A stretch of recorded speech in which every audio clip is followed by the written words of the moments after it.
Welcome to Tyla Walker Romance. You're about to dive into one of Miss Tyla's free full audiobooks. She always knows how to make you forget your life with handsome alpha male billionaire heroes and sassy strong heroines who grab love with both hands. In order for this content to be free, we have to take out the dirty details. Otherwise, we risk disrupting this platform's rules and guidelines. Buy the unabridged version of any Tyla Walker audiobook from TylaWalker.com, and with code SAVE40, you can get 40% off any digital product at checkout. Take this moment to subscribe to the channel, and remember that liking and commenting is what makes these free full audiobooks possible. Thank you for choosing to treat yourself with Miss Tyla.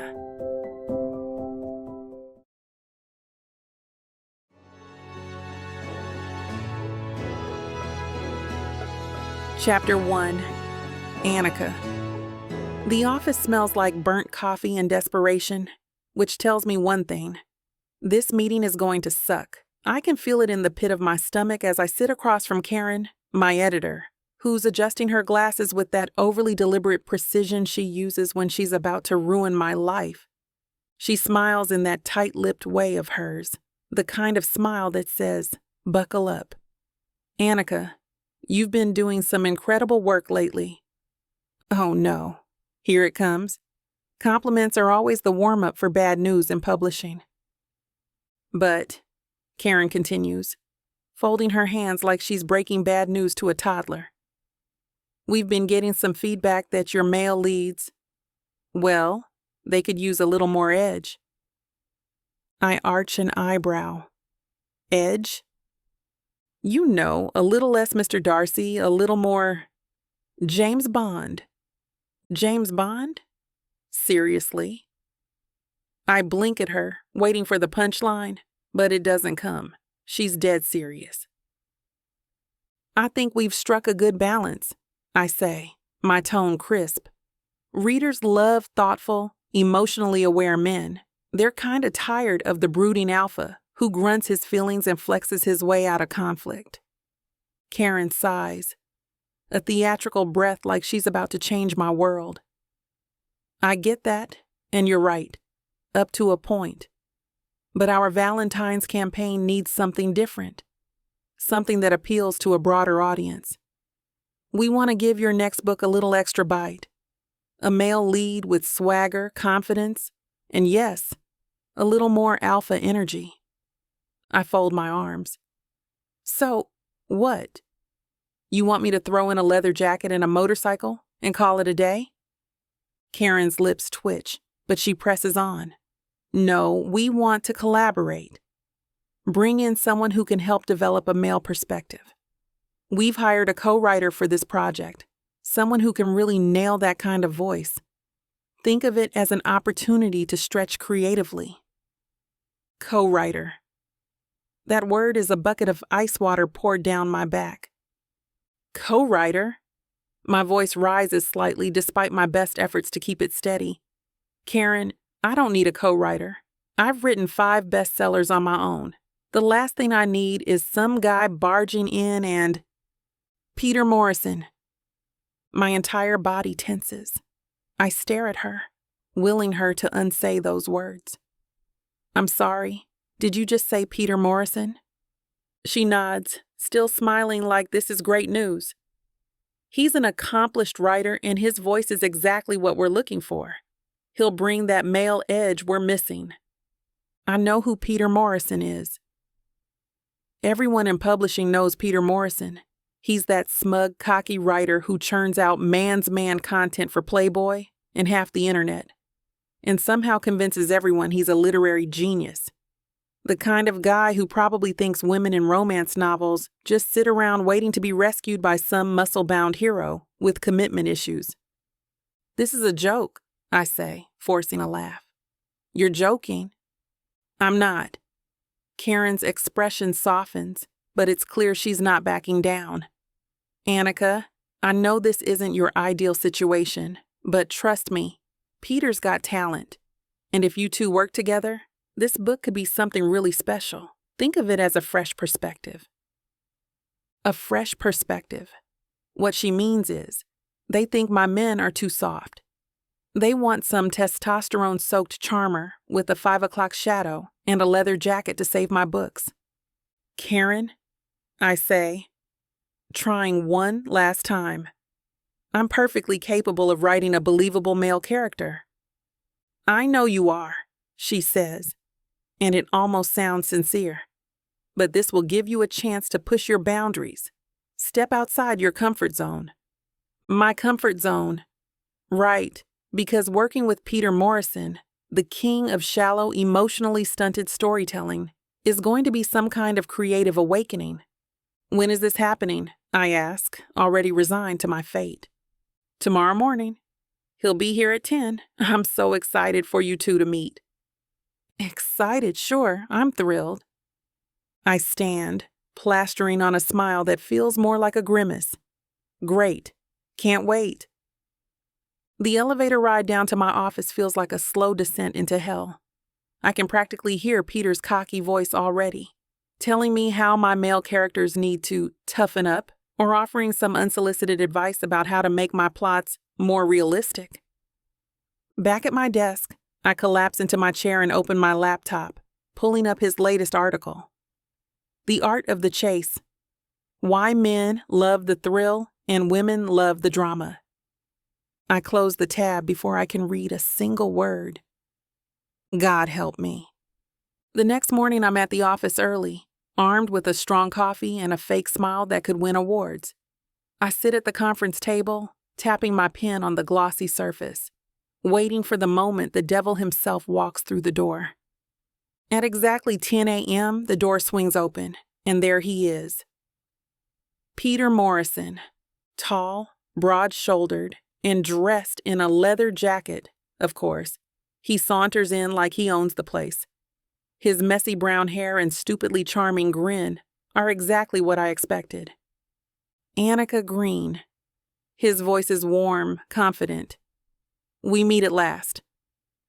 I don't stand. Peter Morrison. I give him a tight smile. Right on time. How professional of you. He chuckles, dropping into the chair across from me and stretching out like he's settling in for a long, comfortable ride. Gotta make a good first impression. Well, congratulations, I say, folding my hands on the table. You've already managed to exceed my expectations. He raises an eyebrow. That bad, huh? You have no idea.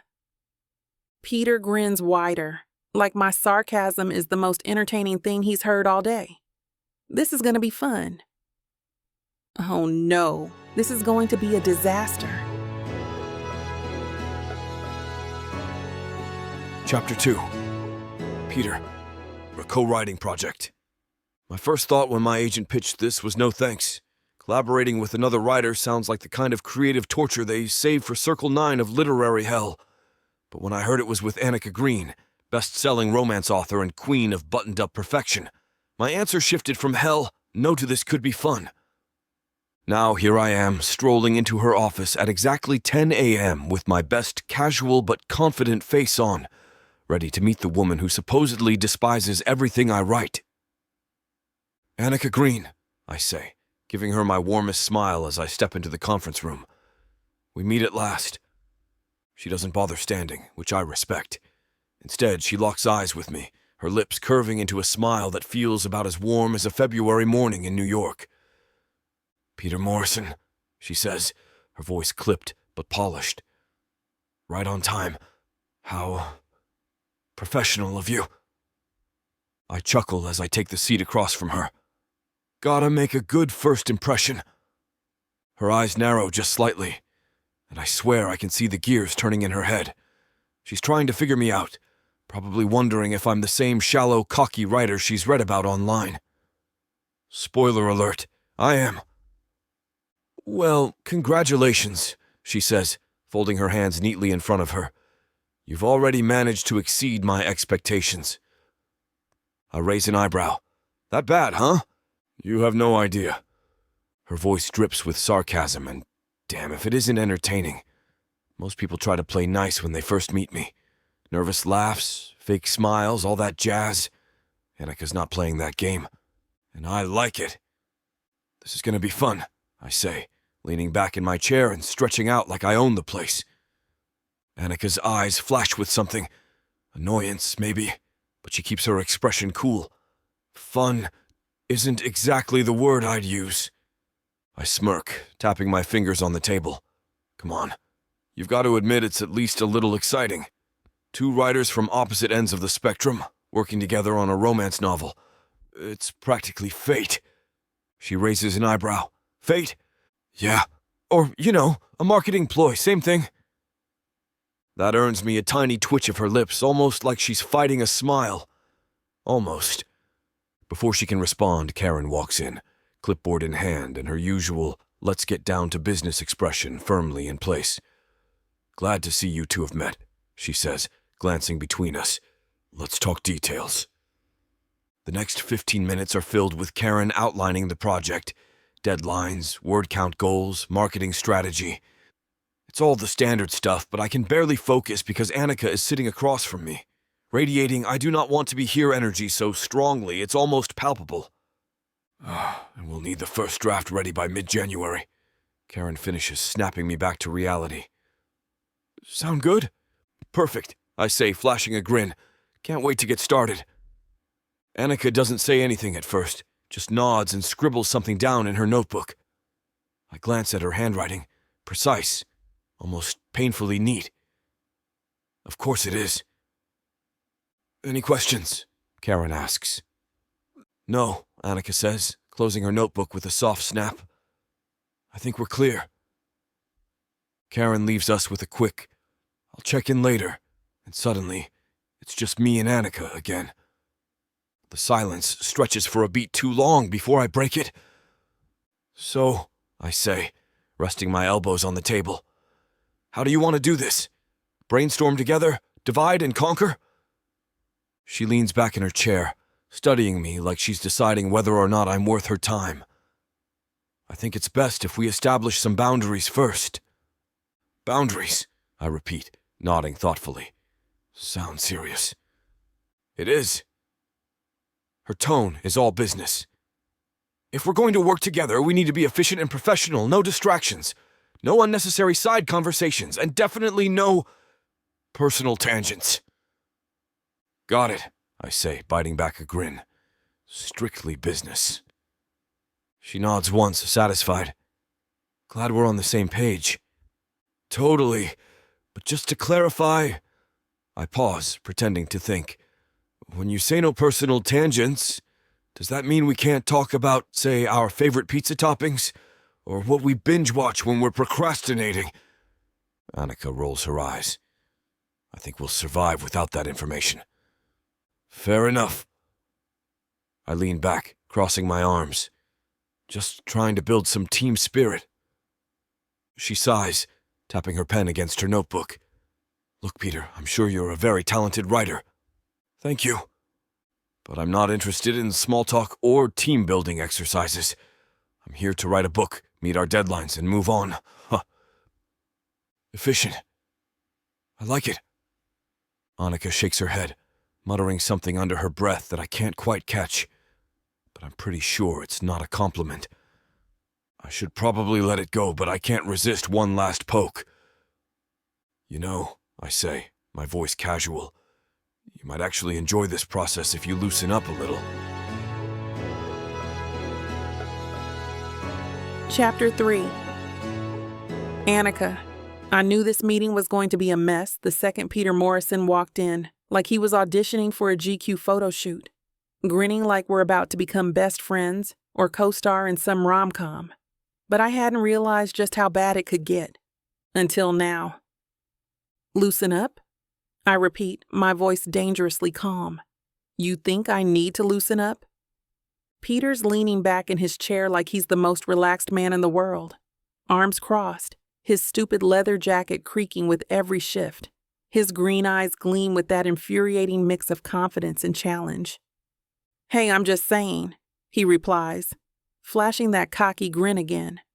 Writing is supposed to be fun. We're creating romance, not drafting a corporate memo.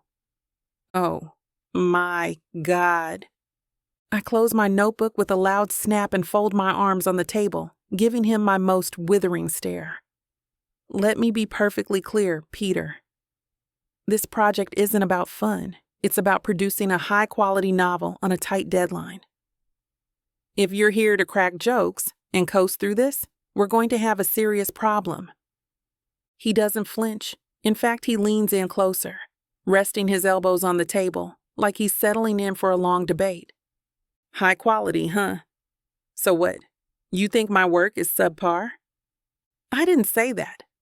I reply, my voice clipped. But if you think your Playboy articles are on par with a best-selling romance novel, then yes, we've got a problem. His eyes widen in mock offense. Wow. I guess we're skipping the whole getting to know each other part and jumping straight to insults. It's not an insult, I say sweetly, my voice dripping with faux politeness. It's an observation. Peter chuckles under his breath, shaking his head like I'm the most amusing thing he's seen all day. You've got a lot of opinions for someone who hasn't read a single word I've written. I don't have to, I snap, standing up from my chair.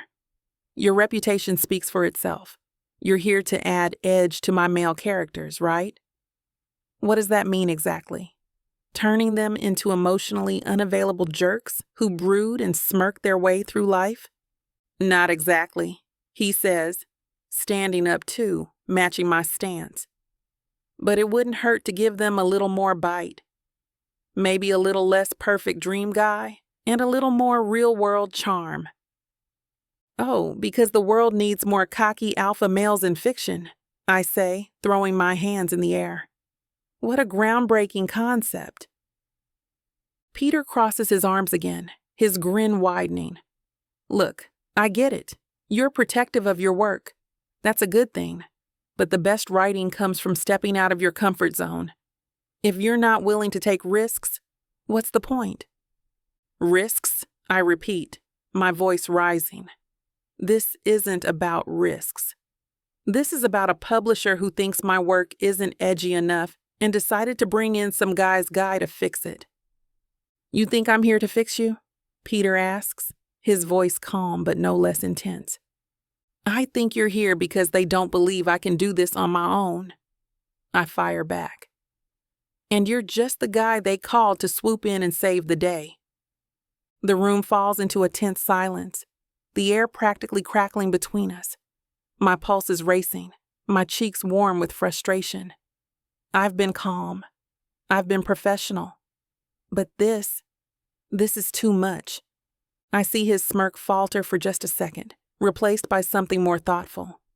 He runs a hand through his messy hair, the first sign that I might have thrown him off balance. Look, he says, his voice softer now.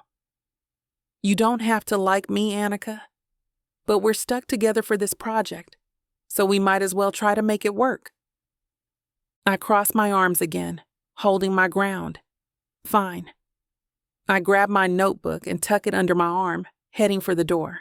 Just as I reach it, he calls after me. You're gonna love working with me, Annika.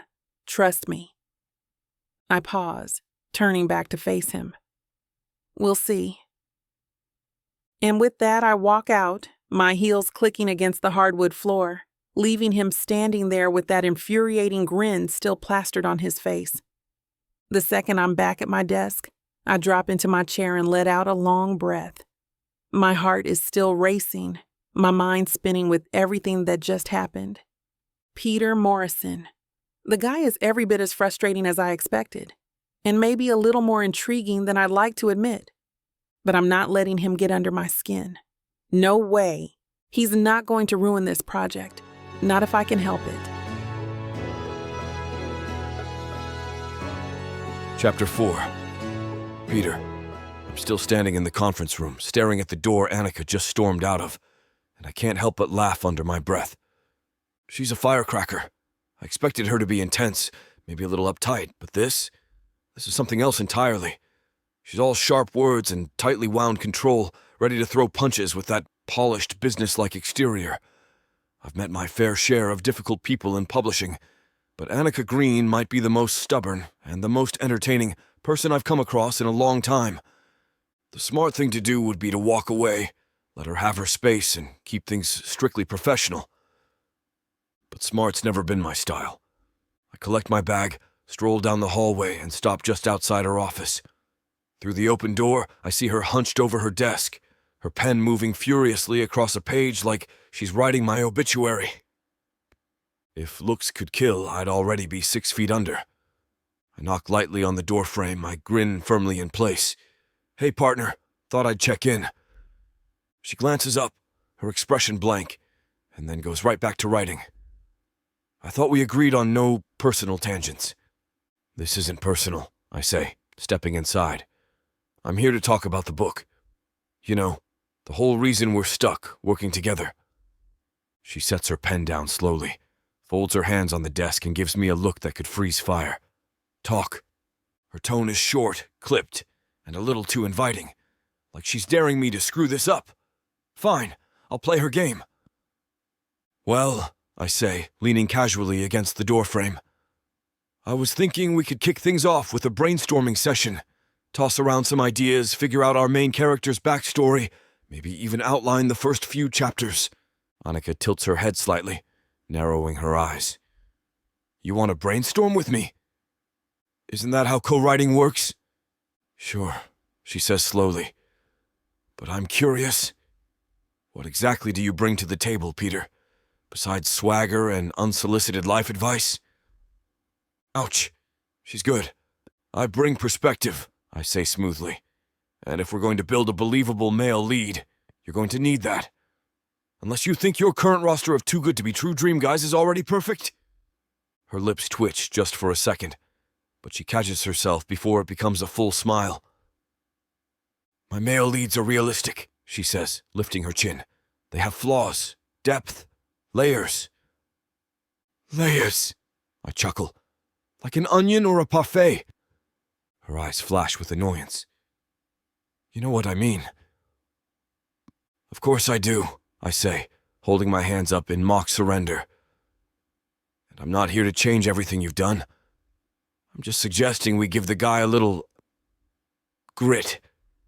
Make him someone readers might not like at first, but can't help falling for in the end." Annika studies me for a moment, her gaze sharp and assessing. "Grit, huh? What does that mean exactly? Tattoos, a troubled past, a mysterious scar, and a motorcycle?" I laugh, shaking my head. "No, but now that you mention it, I wouldn't hate the motorcycle idea." She glares at me, but this time there's a flicker of something lighter beneath it. Amusement? Curiosity? Hard to tell. Either way, it's progress. "Look," I say, stepping further into her office and lowering my voice just a bit. "We don't have to love each other's ideas right away. But if we want this book to work, we're going to have to trust each other at least a little." "Trust," she repeats, almost like it's a foreign word. "Yeah, radical concept, I know." Annika leans back in her chair, tapping her fingers on the desk. "Okay, fine. We'll brainstorm. But no wild ideas about tattooed bad boys on motorcycles, and no cliché alpha male tropes." "Deal," I say, holding out my hand. She hesitates for a second, then reaches across the desk and gives me the briefest, most reluctant handshake I've ever had in my life. "Great," I say, releasing her hand. "So what's our starting point? Main character's name?" Annika flips open her notebook again, her pen poised. "I was thinking something classic. Maybe James or Alex." I rub my chin, pretending to think it over. "How about something with a little more personality, like Dex?" She makes a face. "Dex? That sounds like a guy who's in a garage band and never pays his rent on time." "Exactly," I say, grinning. "He's got edge." "Absolutely not." Okay, how about something in between? Not too buttoned up, but not too out there. Maybe Ethan or Caleb." Annika considers it for a second, then nods. "Ethan could work." "Ethan it is." I plop into the chair across from her, feeling like I'd just won a small battle. "Now, what's Ethan's deal? Is he a tortured artist? A bad boy with a heart of gold?" Annika sighs, pinching the bridge of her nose.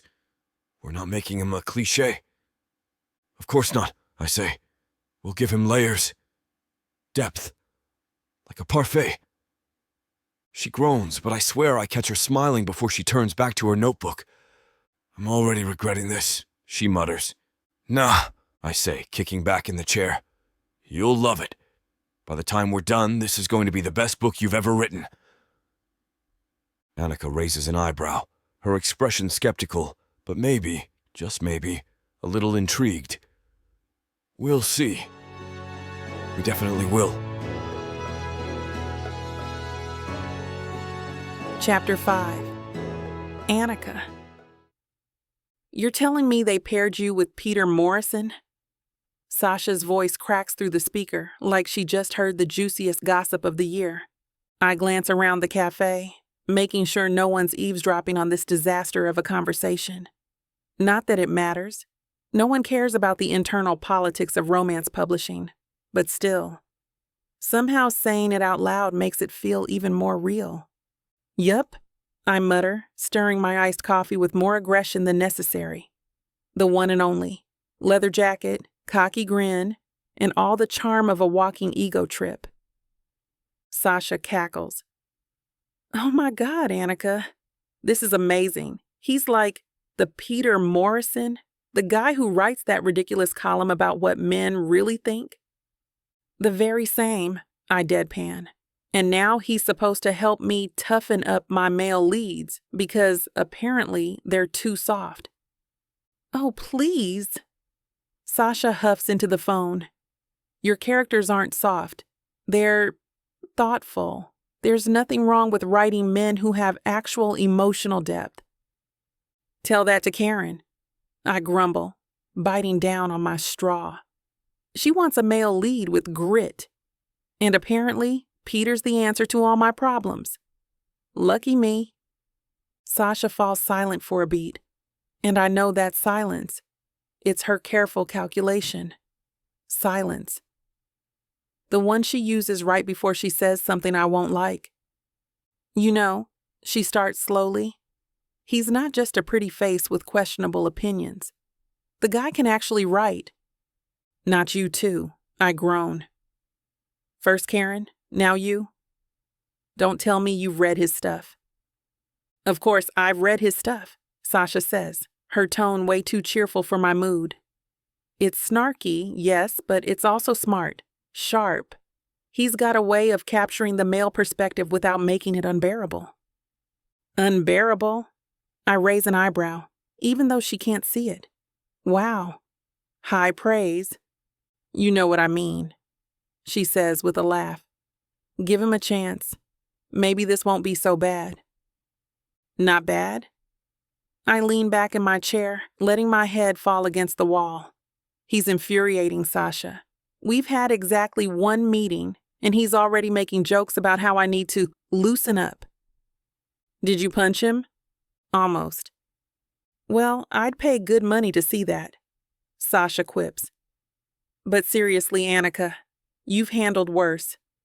Remember that time your agent tried to convince you to write vampire romance? I shudder at the memory. That was dark. I don't like to think about those days. Exactly. If you survive that, you can survive Peter Morrison. I hate that she's right. I let out a slow breath, tapping my fingers against the side of my coffee cup. Fine, I'll play nice. But this is strictly business.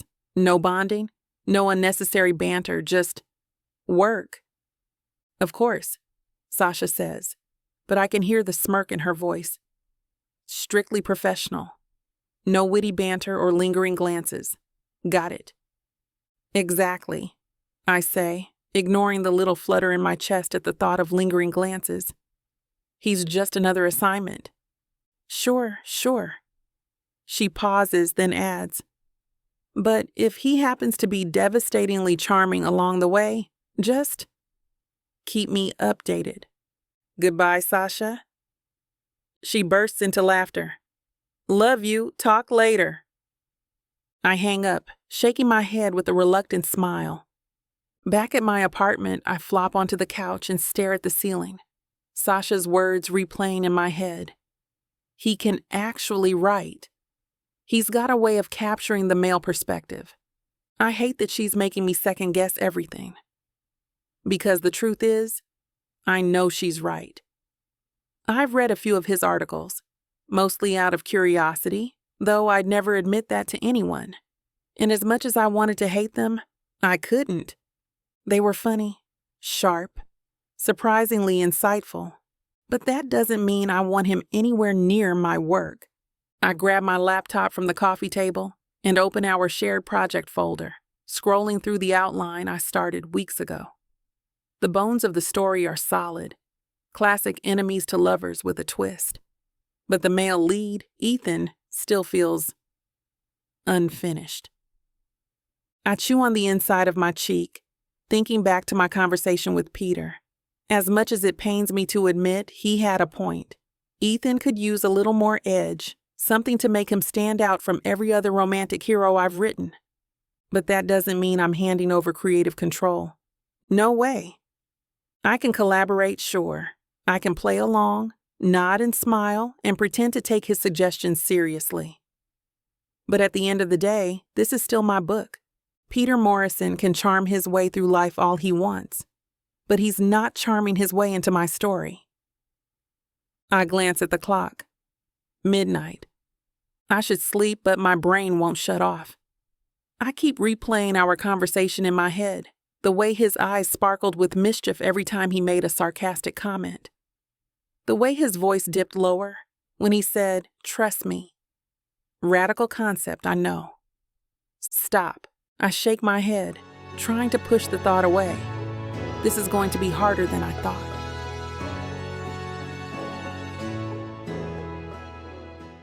You think you can catch me? You think you can tame me? Oh, I know I can.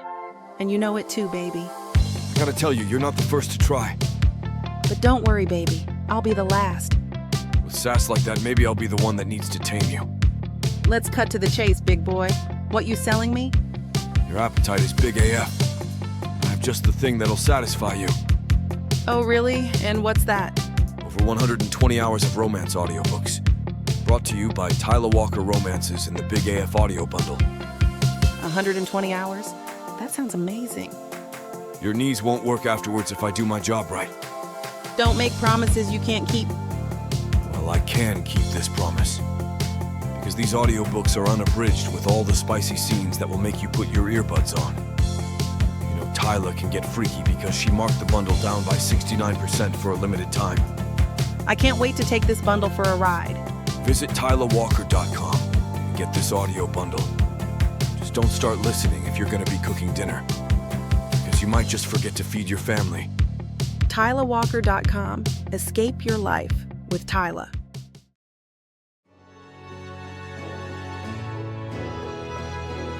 Chapter 6. Peter, if there's one thing I've learned about Annika Green in our short time working together, it's this. The woman thrives on control. Every word, every scene, every character detail, carefully plotted, outlined, and locked down tighter than a bank vault. And me? I thrive on chaos. Improvisation. Following the creative thread wherever it leads. That's why I know exactly how to throw her off her game. We're sitting across from each other in the conference room again, laptops open, a blank document taunting us both. Annika taps her pen against her notebook, her brow furrowed like she's trying to solve the world's most complicated math problem. Okay, she says finally, her voice clipped. Let's talk structure. If we can nail down the emotional arc for Ethan and get a rough outline for the next few chapters, we'll be in good shape. I lean back in my chair, crossing my arms. Or we could take a different approach. Her pen stops mid-tap. Different how? A writing retreat, I say, watching her face carefully. We get out of the office, change the scenery, and spend a weekend focusing on nothing but the book. No distractions. Annika blinks at me like I just suggested we climb Mount Everest barefoot. A retreat, she repeats, her voice flat. Yeah. There's a writers' convention upstate this weekend. Workshops, networking, quiet places to work. It's perfect. She stares at me for a long moment, her lips pressed into a thin line. "And you think that's necessary?" "I do," I say, leaning forward. "We've been spinning our wheels for days.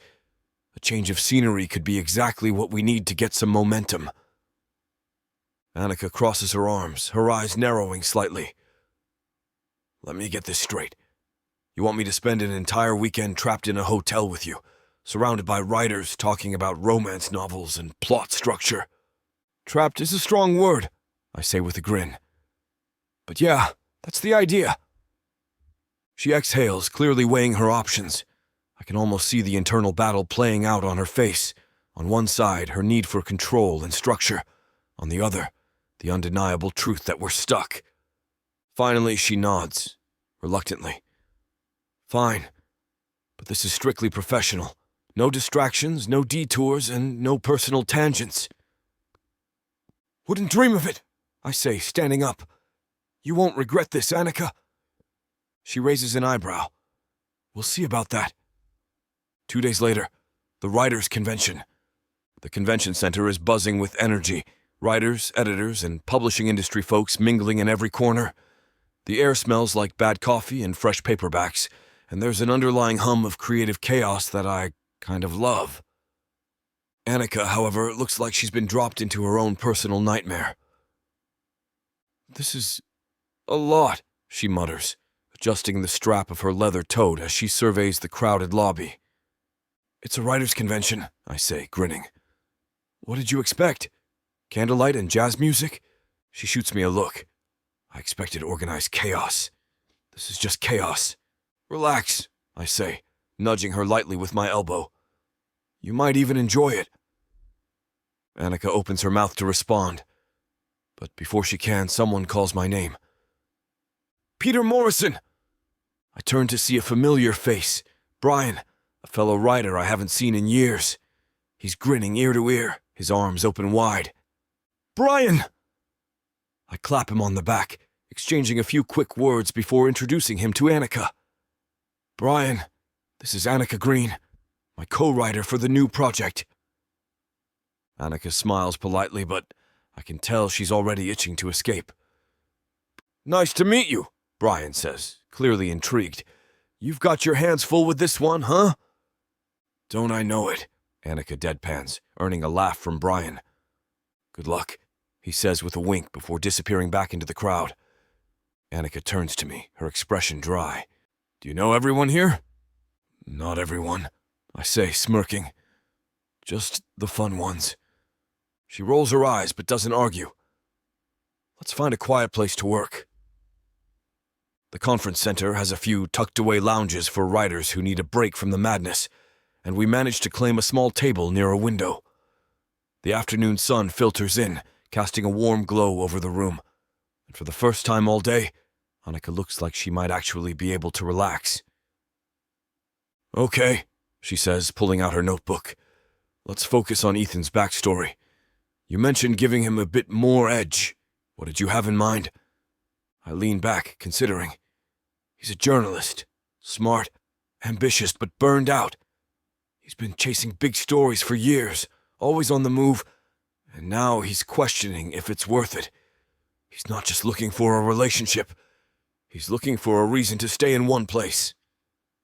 Annika nods slowly, jotting down notes. That could work. He's restless, but deep down he wants stability. Exactly, I say, leaning in. And then he meets our heroine, someone who's the opposite of everything he thought he wanted, but exactly what he needs. She looks up at me, her eyes softening just a little. That's actually really good. Told you I have a few ideas, I say, grinning. Annika chuckles under her breath, shaking her head.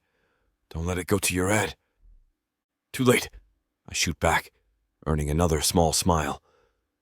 For a moment, the tension between us eases, replaced by something lighter. Easier. We're still figuring this out. How to work together, how to navigate our wildly different styles. But for the first time, it feels like we might actually pull this off. And damn if that isn't exciting.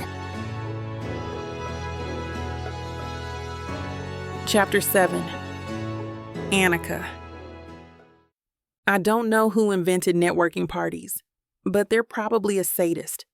The kind who enjoys watching people sweat in too tight blazers while balancing cheap wine and forced conversation. The main ballroom of the convention center is packed. Writers, editors, agents, and everyone in between, all laughing too loudly and shaking hands like they're trying to sell each other something. I clutch my glass of red wine like it's a lifeline and take a slow breath. You've got this. You're a professional. Just smile, mingle, and try not to die of awkwardness. Annika! A woman I vaguely recognize waves at me from across the room. Her name's Christine? Maybe Caroline? We met at some publishing event last year, and now she's power walking toward me with the kind of energy that makes me want to bolt. I plaster on a polite smile. Hi, how are you? Oh, fantastic, she says, her voice too bright. I've been meaning to catch up with you. I heard about your new project. Co-writing, huh? That must be interesting. The way she says interesting makes it clear she thinks it's a terrible idea. It's definitely a change of pace, I reply, keeping my tone neutral. Her eyes narrow slightly. And Peter Morrison? Quite the collaborator, isn't he? I freeze for half a second, wondering exactly what she means by quite. Is she referring to his reputation? His cocky attitude? His 5 o'clock shadow that never quits? Before I can come up with a response, a familiar voice cuts in from behind me. The best collaborator she could ask for, Peter says smoothly, sliding into the conversation like he's done it 1,000 times. His grin is easy, his tone warm, and suddenly I feel like I can breathe again. Christine's eyes light up with recognition. Peter, I didn't see you there. Clearly, he says, his voice full of charm. I couldn't miss the chance to join such a lively conversation. He turns to me, his expression softening just a bit. Annika and I make a great team. You should see some of the stuff we've been working on. It's going to blow people away. Christine blinks, clearly caught off guard by his confidence. Oh, well, that's wonderful to hear. It really is, Peter says, clapping a hand on my shoulder in a way that somehow feels reassuring instead of patronizing. We're having a blast. Right, Annika? For a second, I just stare at him, completely thrown. He's standing next to me like we're old friends, his smile easy but sincere. And somehow it's comforting. I clear my throat, regaining my composure. Yes, absolutely. Christine glances between us, clearly unsure of what to make of this new dynamic. Well, I'll leave you two to it. Best of luck with the project. She disappears into the crowd and I let out a breath I didn't realize I was holding. Thank you, I say, turning to Peter. That was unexpected. He raises an eyebrow. What, saving you from a painfully awkward conversation? Consider it a perk of working with me? I roll my eyes, but I can't help the small smile that tugs at my lips. Don't get used to it. No promises, he says, taking a sip of his drink. You looked like you were ready to make a run for it. I wasn't that bad. I protest, but even I can hear the lie in my voice. Peter chuckles. Annika, you were clutching that wine like it owed you money. Fine, I admit, crossing my arms. Networking isn't exactly my favorite thing. Could have fooled me. He leans against the nearby table, his eyes sparkling with amusement. So what's the plan? Stick it out or should we make a break for it? I glance around the room, taking in the sea of people chatting and laughing like they belong here. I've always been more comfortable behind a desk, in control of my world, not thrust into situations like this where everything feels unpredictable. But Peter's standing there, relaxed and completely at ease, and for the first time all night. I wonder if maybe I don't have to do this alone. Let's stick it out, I say, surprising myself. but only if you promise not to disappear and leave me to fend for myself. He grins. Deal. Stick with me, Green. I'll show you how it's done. We spend the next hour navigating the room together, and somehow it's fun. Peter knows just how to steer a conversation when things get awkward, throwing in a perfectly timed joke or redirecting the topic when it veers into dangerous territory. He's good at this. Better than I expected. And if I'm being honest, he makes it easier for me to relax. At one point, we're talking to a group of writers about plot twists when Peter leans in close and whispers, "See? Not so bad." His breath is warm against my ear, and for a split second, I forget where we are. Not bad, I admit, my voice softer than I intend. Peter's eyes meet mine, and for a brief electric moment, everything else fades away. The noise, the crowd, the stress of the project, it's just us. He smirks, breaking the spell. Told you. And just like that, we're back to our usual banter. But something's changed. I don't know what it is yet, but I can feel it. A shift, subtle but undeniable. Peter Morrison is still cocky, still infuriating, but maybe, just maybe, there's more to him than I thought, and that's dangerous. Because the last thing I need right now is to start seeing him as anything other than a collaborator. Chapter 8. Peter, I've always been good at reading people. You have to be when you spend your life writing about relationships, even if most of mine ends somewhere between it's not you, it's me. And we both knew this wasn't going anywhere.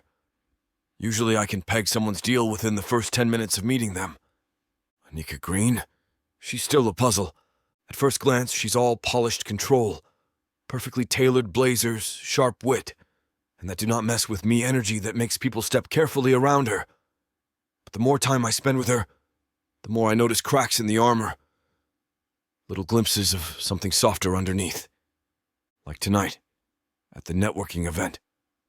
Watching her try to maneuver through that room was like watching a cat in a dog park. She was out of her element, awkward, unsure, and it hit me out of nowhere. She's not as unshakable as she wants people to think. It shouldn't matter.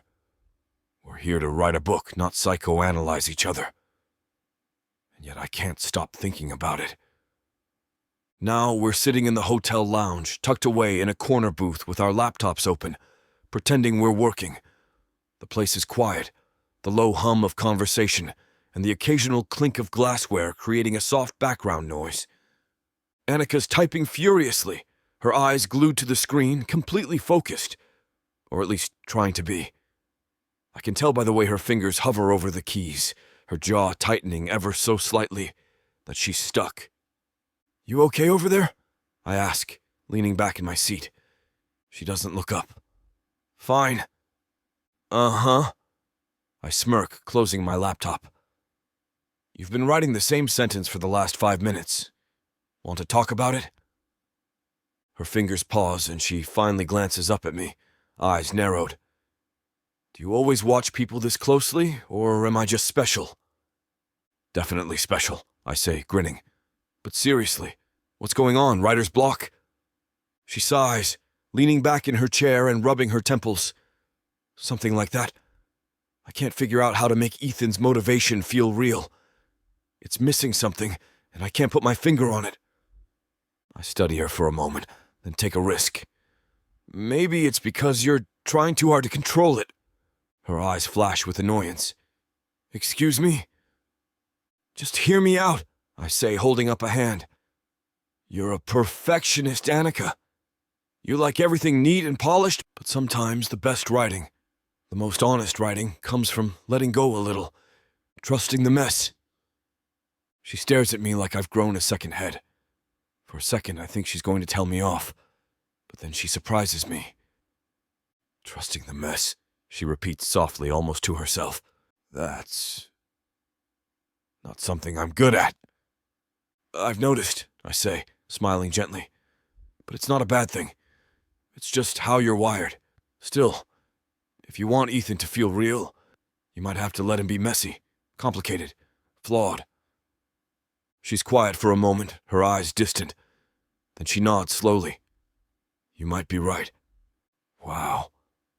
I lean forward, resting my elbows on the table. Did you just admit I'm right?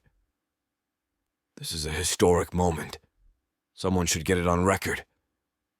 She rolls her eyes, but there's a faint smile playing on her lips, as if your ego needs the boost. For a while, we sit in comfortable silence, the tension from earlier fading away. It's nice, easy even. But then, out of nowhere, Annika asks, "What made you start writing?" It's a simple question, but it catches me off guard. Most people assume they know the answer already. I write because it pays well, because I'm good at it, because it's fun, but none of that is the real reason. My mom, I say after a beat. She was a big reader. She used to read to me every night when I was a kid. Mysteries, adventure stories, even romance novels. She didn't care as long as it had a good story. When I got older, I started writing my own stories for her. It was our thing. Annika watches me closely, her expression softer than I've ever seen it. That's really sweet. I shrug, trying to play it off. It was. She always said I had a knack for it, so I kept going. Writing became my way of making sense of the world. She nods thoughtfully. I get that. Writing's always been a safe space for me, too. A place where I could control the story, even if everything else felt unpredictable. There it is again, that flicker of vulnerability, like a curtain lifting for just a second before dropping back into place. I should let it go. But I can't. Why romance? I ask, my voice gentle. Annika hesitates, her fingers curling around the edge of her laptop. Because it's hopeful, she says finally. Even when it's messy and complicated, it's about people finding their way back to each other. It's about love winning, no matter what. I nod, feeling something tighten in my chest. That's a good reason. She looks away, fiddling with the bracelet on her wrist. It's not always easy to believe in, though. Love, I mean. No, it's not, I say quietly.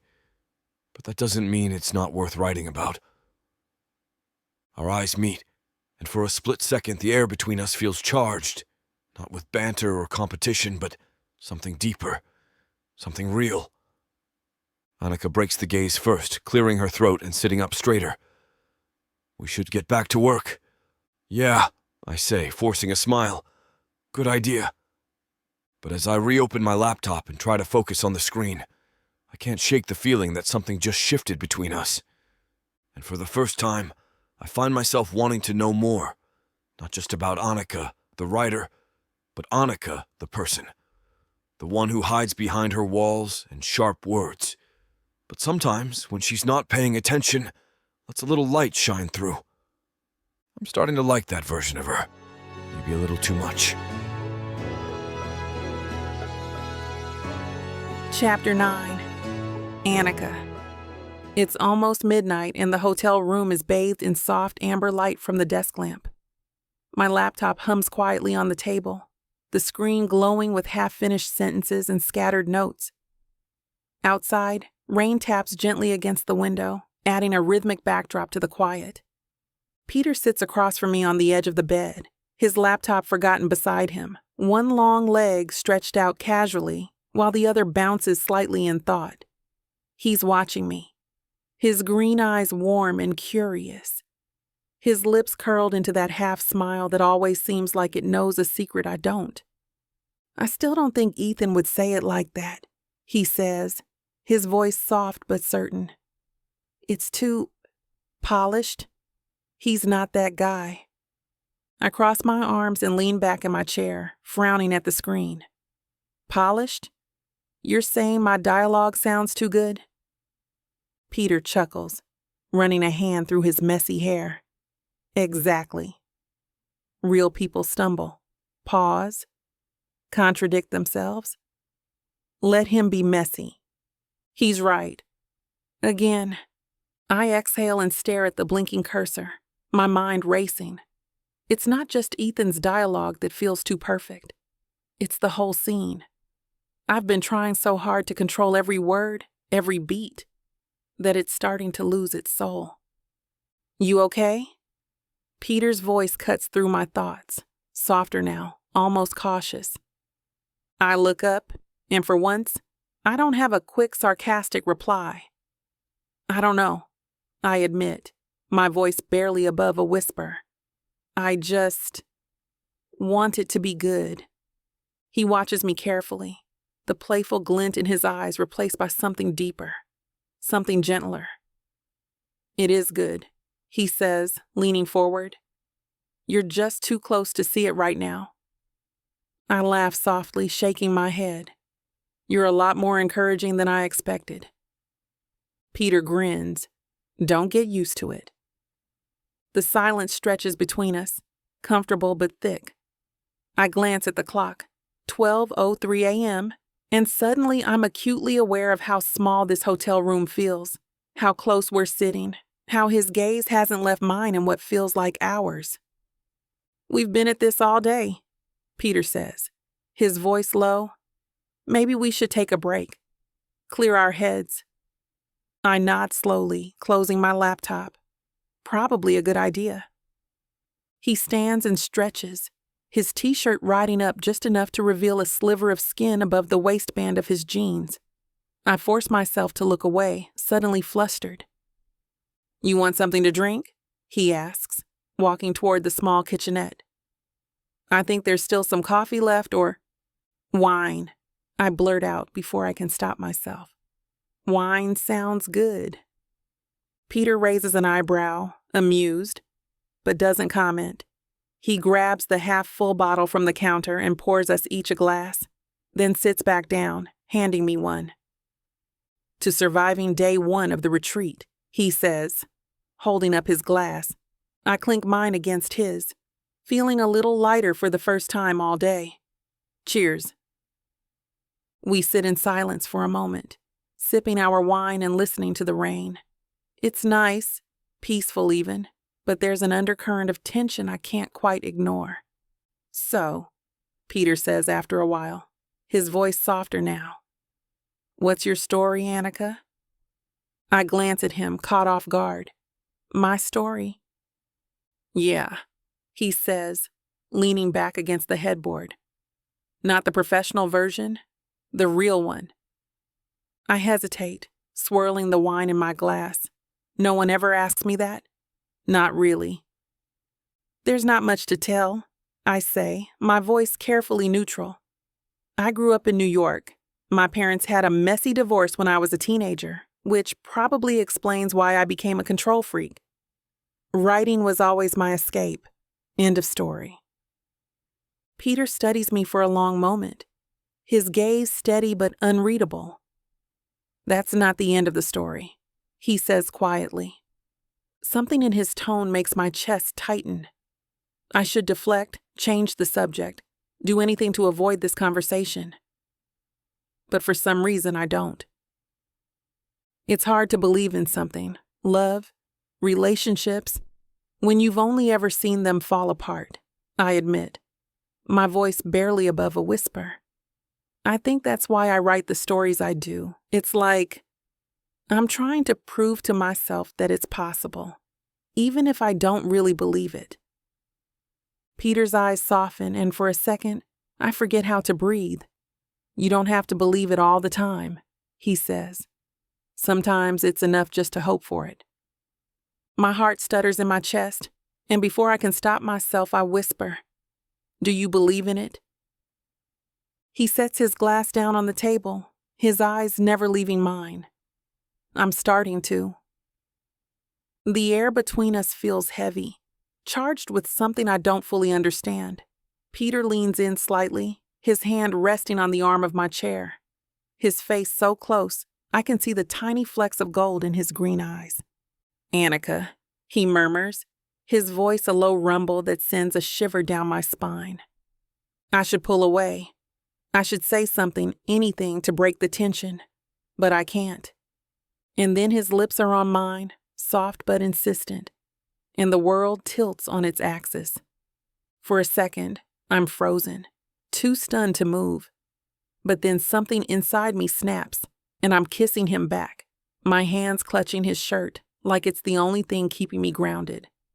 It's slow at first, tentative, but it deepens quickly, all heat and breathless urgency. His hand cups my face, his thumb brushing gently against my cheek, and I feel like I'm falling, spiraling into something I can't control, something I'm not sure I want to control. When we finally break apart, we're both breathless, our foreheads pressed together. "Damn," Peter says, his voice husky.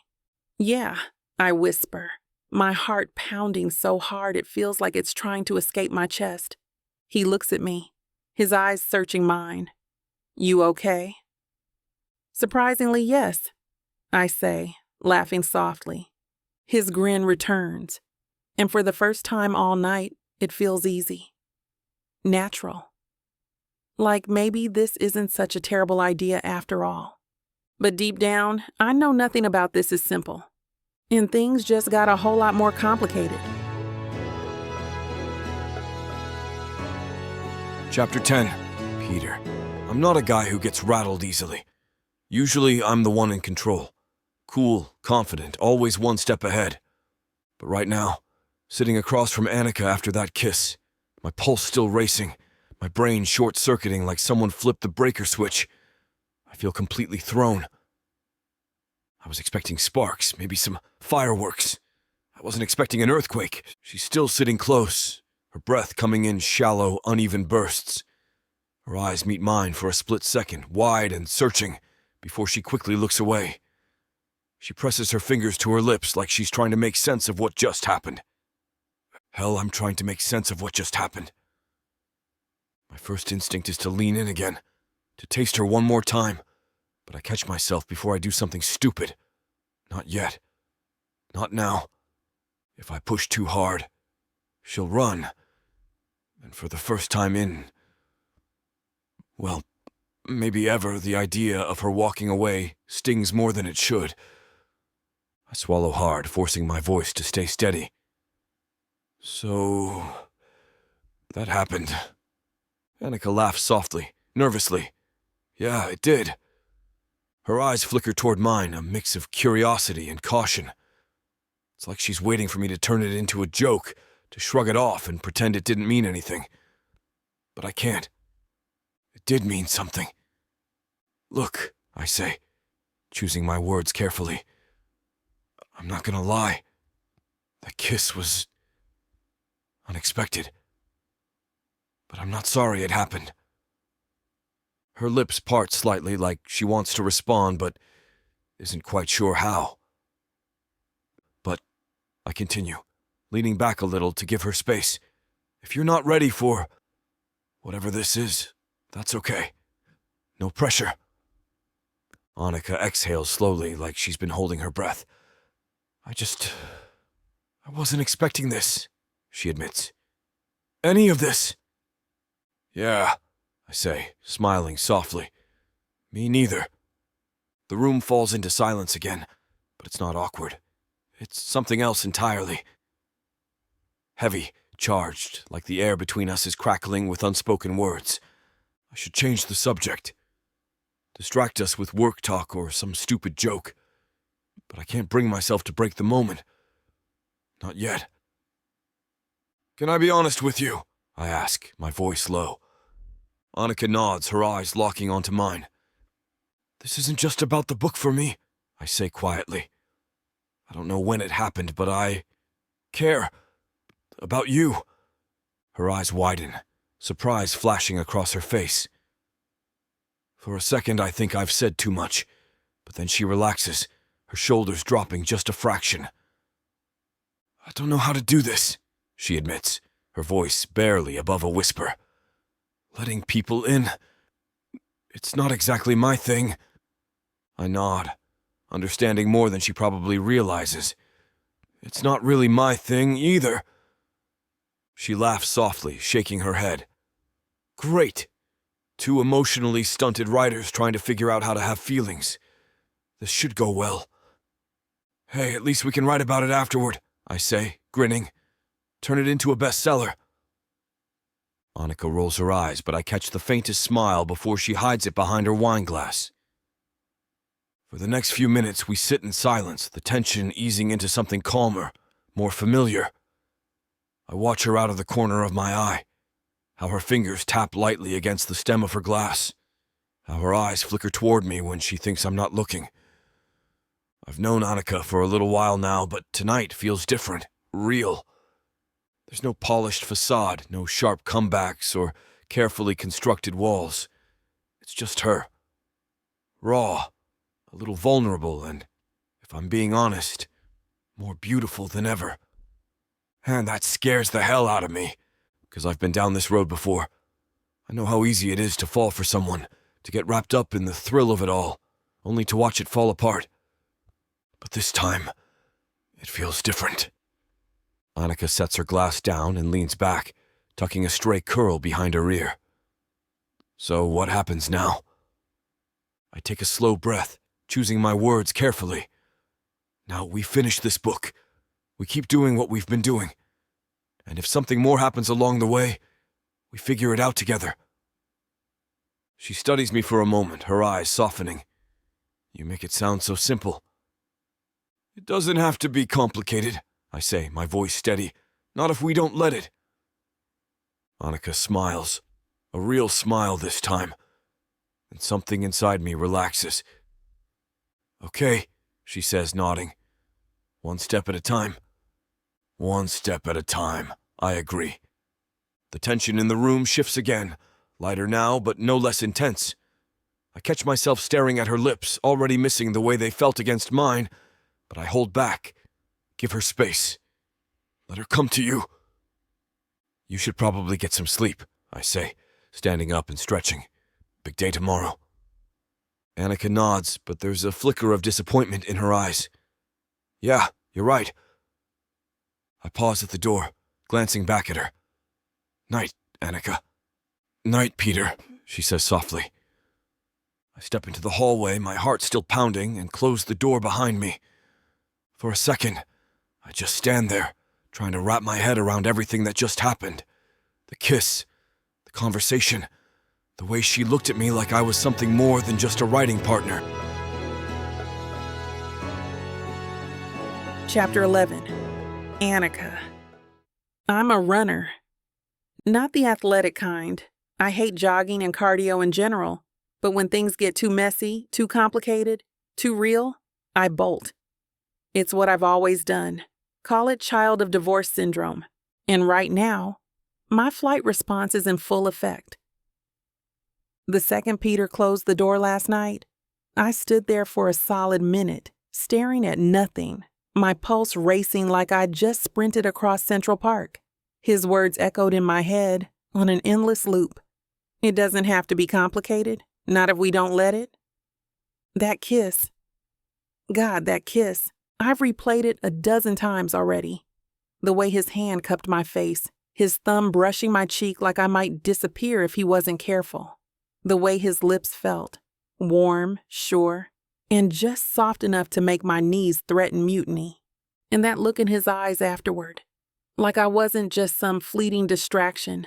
It terrifies me. So naturally, I do what I do best. I panic. I spend the rest of the night tossing and turning, my brain spiraling into a full-blown overthinking festival. By morning, I've convinced myself that the kiss was a mistake.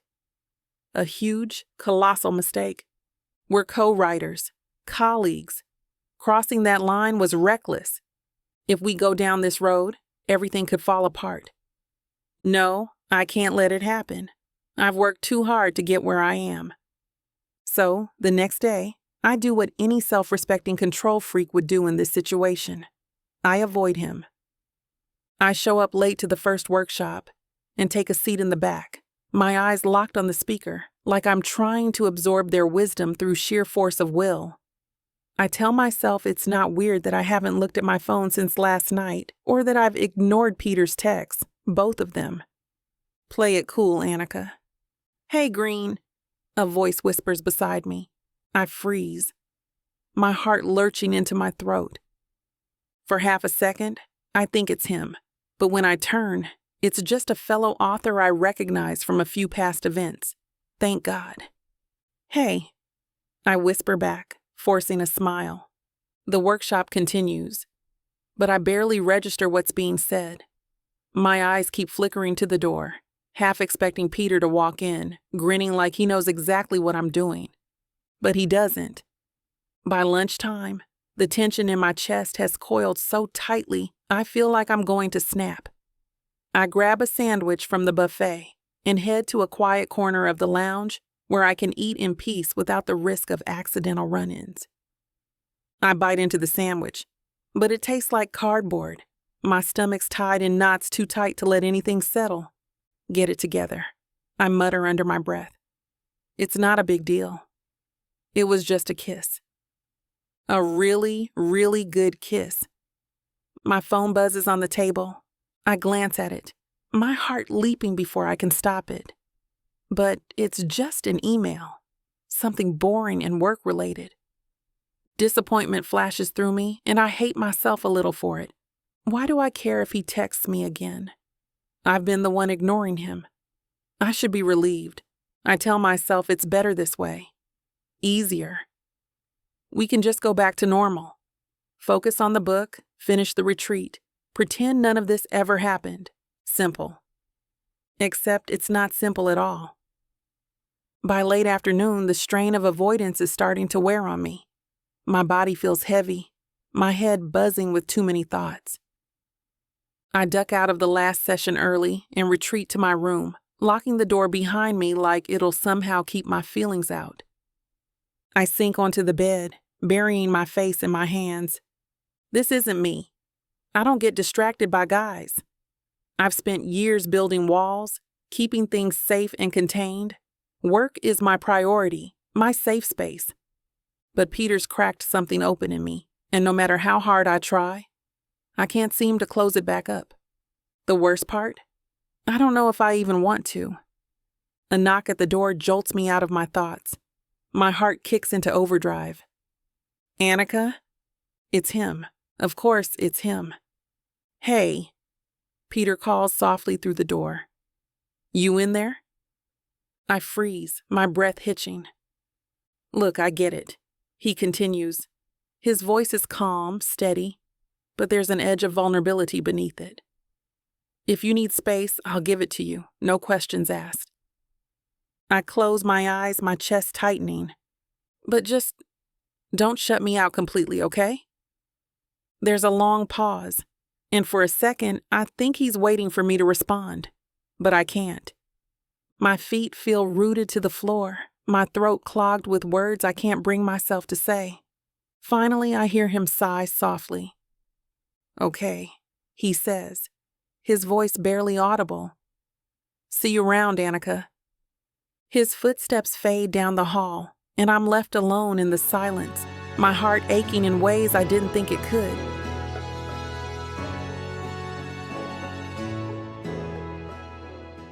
I thought I was getting a fake marriage, but I didn't know my story was being told by Miss Tyla. This isn't just any fake marriage, now is it? No, you introduced me to the devil. Come on, girl, Jacob isn't that bad. Oh, I love Jacob. His family, on the other hand? Beggars can't be choosers, Nyla. You should be grateful I even let Jacob Stone look your way. I just wanted to save my granddaddy. Is that so bad? Why couldn't you let this be a normal fake marriage? Instead, you put me in a twisty story filled with money, betrayal, power, and lies. Let's not forget love. That's what keeps me going. But not gonna lie, Miss Tyla. This story you got me in ain't the simple fake marriage, happy ending I thought it would be. It's not. Because where would be the fun in that? Treat yourself to Say Less I Love You. Tuesdays and Thursdays. New seasons premiere every month. Or skip the wait and grab the full series bundle from TylaWalker.com. Treat yourself with Miss Tyla.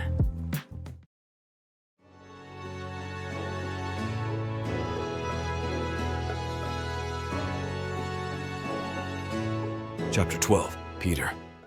Back in New York, the city feels louder, faster, more relentless than usual. Normally, I thrive in the chaos. It feeds me, keeps my mind sharp. But today, it feels suffocating. I drop my bag in my apartment, not even bothering to unpack. I've only been gone for a few days, but it feels like a lifetime since that night at the retreat. Since that kiss. That kiss. I've been replaying it in my head the whole way back. The way her lips softened under mine. The way she grabbed my shirt like she needed something to hold on to. Like I was that something.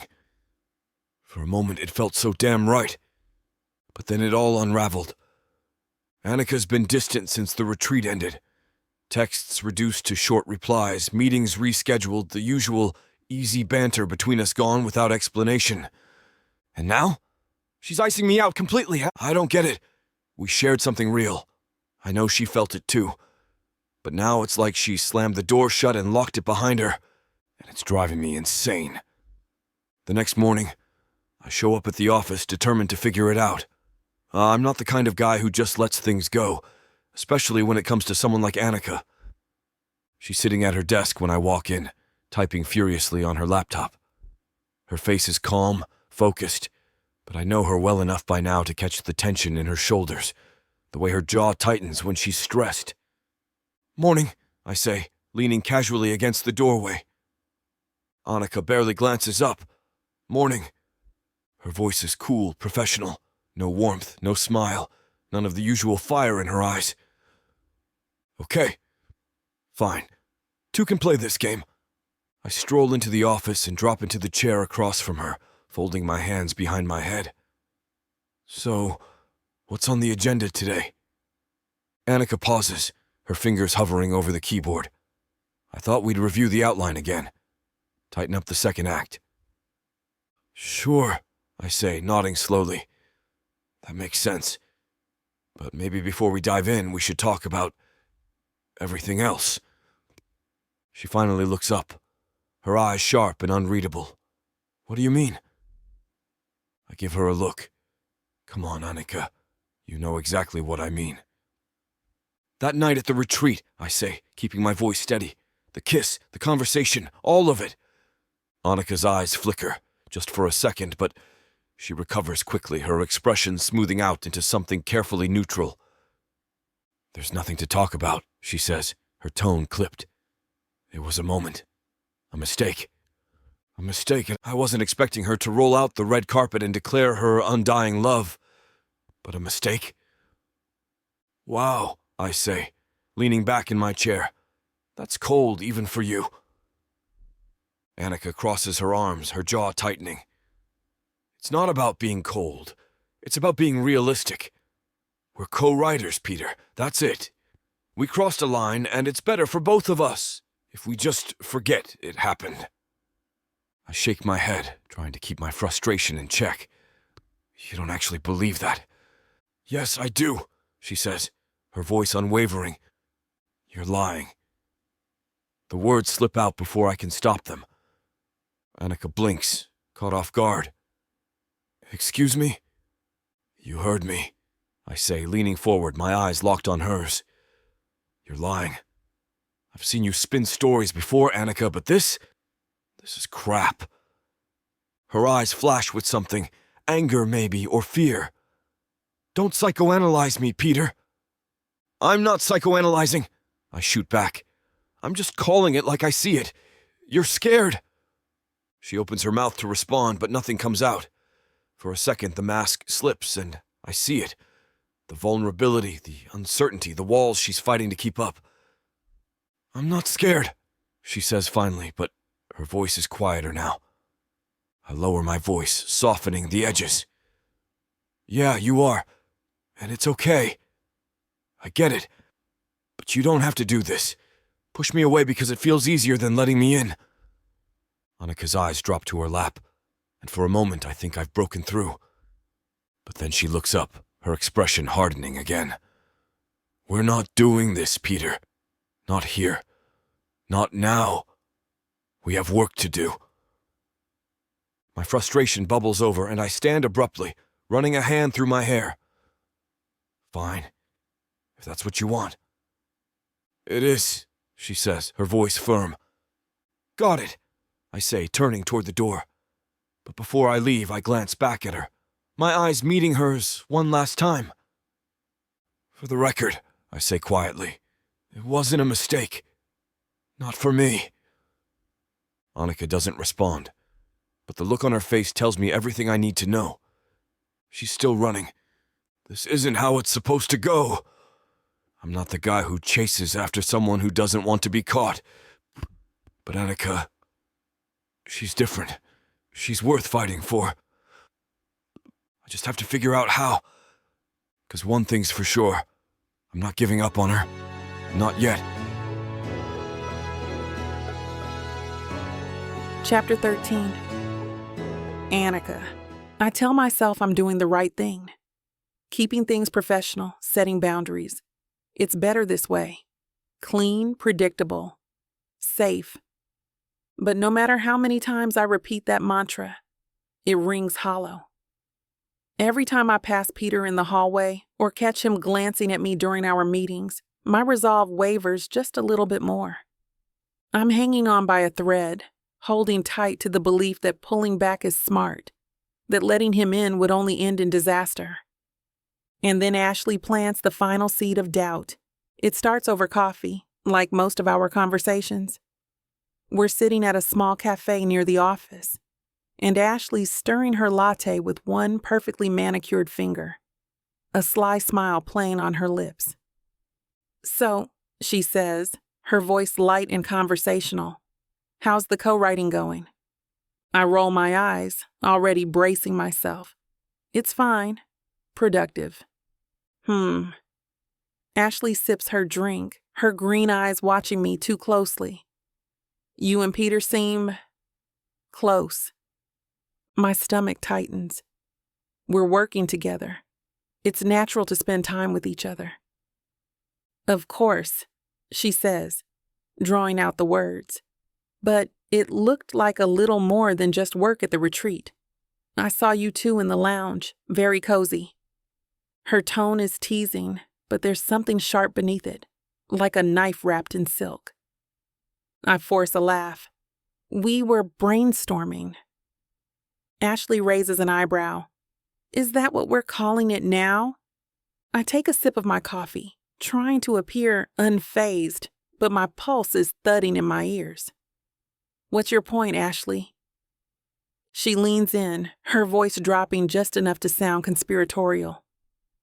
"I'm just saying, be careful. Peter's got a bit of a reputation. Charming, yes. Talented, absolutely, but serious?" She tilts her head, her smile a little too knowing. "Not so much." My chest tightens. "People change," I say, trying to sound confident. "Sometimes," Ashley agrees, her eyes narrowing. "But guys like Peter, they don't stick around for long. They get bored. They find a new thrill." I clench my jaw, trying to ignore the creeping doubt curling through my veins. "He's got one foot out the door, Annika," Ashley says, her voice softening. "Don't be the girl who believes she's the exception."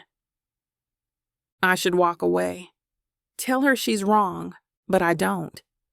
Because deep down, her words hit too close to home. By the time I get back to the office, my head is spinning. I know Ashley's not exactly a beacon of honesty. She's always been a little too good at playing people against each other. But what if she's right? Peter's a wanderer. He said it himself. Always chasing the next adventure, the next story. Why would I be any different? Why would he stay for me? The thought hits harder than it should. I press my palms to my desk, trying to catch my breath, but the doubts keep piling up. He'll leave. They always do. That afternoon, we have another meeting. I walk in with my defenses fully raised, determined to stay distant. Professional. Detached. Peter's already there, leaning against the table, his arms crossed casually. His eyes light up when he sees me, and for a split second my heart betrays me by fluttering. "Hey," he says, his voice warm. "You disappeared earlier. Everything okay?"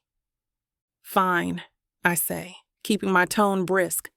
"Just busy." His brow furrows slightly, but he doesn't press. We're going over the second act today, right? Right. I sit down, pulling out my notebook without meeting his gaze. The meeting goes smoothly, too smoothly. Every interaction is painfully polite, every word carefully measured. By the end of it, the tension in the room is thick enough to cut with a knife. Peter watches me for a moment, his eyes searching mine. "Annika," he says quietly, "are we good?" My throat tightens. Of course. Why wouldn't we be? He nods slowly, but I can see the frustration simmering just beneath the surface. "Okay," he says, his voice calm but firm, "if you say so." But the look he gives me before he leaves, sharp, disappointed, and just a little bit hurt, stays with me long after he's gone. I sit at my desk long after the office empties out, staring at my computer screen but seeing nothing. I keep thinking about Ashley's words, about the fear that's been gnawing at me since this whole thing started. But more than that, I think about Peter, about how he's always been honest with me, how he never pushed too hard or made me feel like I had to be anything other than exactly who I am. And now, because of my own insecurities, I'm pushing him away. The worst part? I'm not even sure why. To protect myself? To stay in control? All I know is that it's not working. It's like trying to hold back a tidal wave with a paper wall. When I finally leave the office, the city is quiet, the streets slick with rain. I pull my coat tighter around me, my heels clicking softly on the pavement. I tell myself it's over, that it's better this way. But deep down, I know that's a lie. Because no matter how hard I try to convince myself otherwise, Peter Morrison has already gotten under my skin, and I have no idea how to get him out. Chapter 14. Peter. London. The word sits heavy in my chest, like a rock dropped into deep water. It's not the first time the idea of leaving has been dangled in front of me. Hell, I've spent most of my adult life chasing opportunities in different cities, always moving, never staying too long. But this time it feels different, because this time there's Annika. I stare at the email on my phone, rereading the offer for the 5th time. It's a dream gig, editor-at-large for one of the top publishing houses in the UK. The kind of position most people in this industry would kill for. Normally, I'd jump at it without a second thought. New city, new adventure, no strings attached. But now, I hesitate. Because no matter how much I try to push it down, ignore it, or rationalize it away, the truth is staring me right in the face. I'm falling for Annika Green. Hard. The first time I meet with the publisher to discuss the offer, I play it cool. Smile, shake hands, listen to the pitch. But the whole time my mind keeps drifting back to her, back to the way she looked at me the night we kissed, like I was something she couldn't quite figure out, but didn't want to let go of. And then, the days after when she pulled away completely, I thought we were finally getting somewhere, that she was starting to let me in. But now it feels like I'm standing on one side of a wall she built overnight, and no matter how hard I knock, she won't open the door. I need to talk to her. The next day I find myself outside her office, my heart doing this annoying little stutter step thing it never used to do. I knock once, then push the door open without waiting for an answer. Annika's sitting at her desk, scribbling furiously in her notebook. She looks up when I walk in, her eyes flashing with surprise.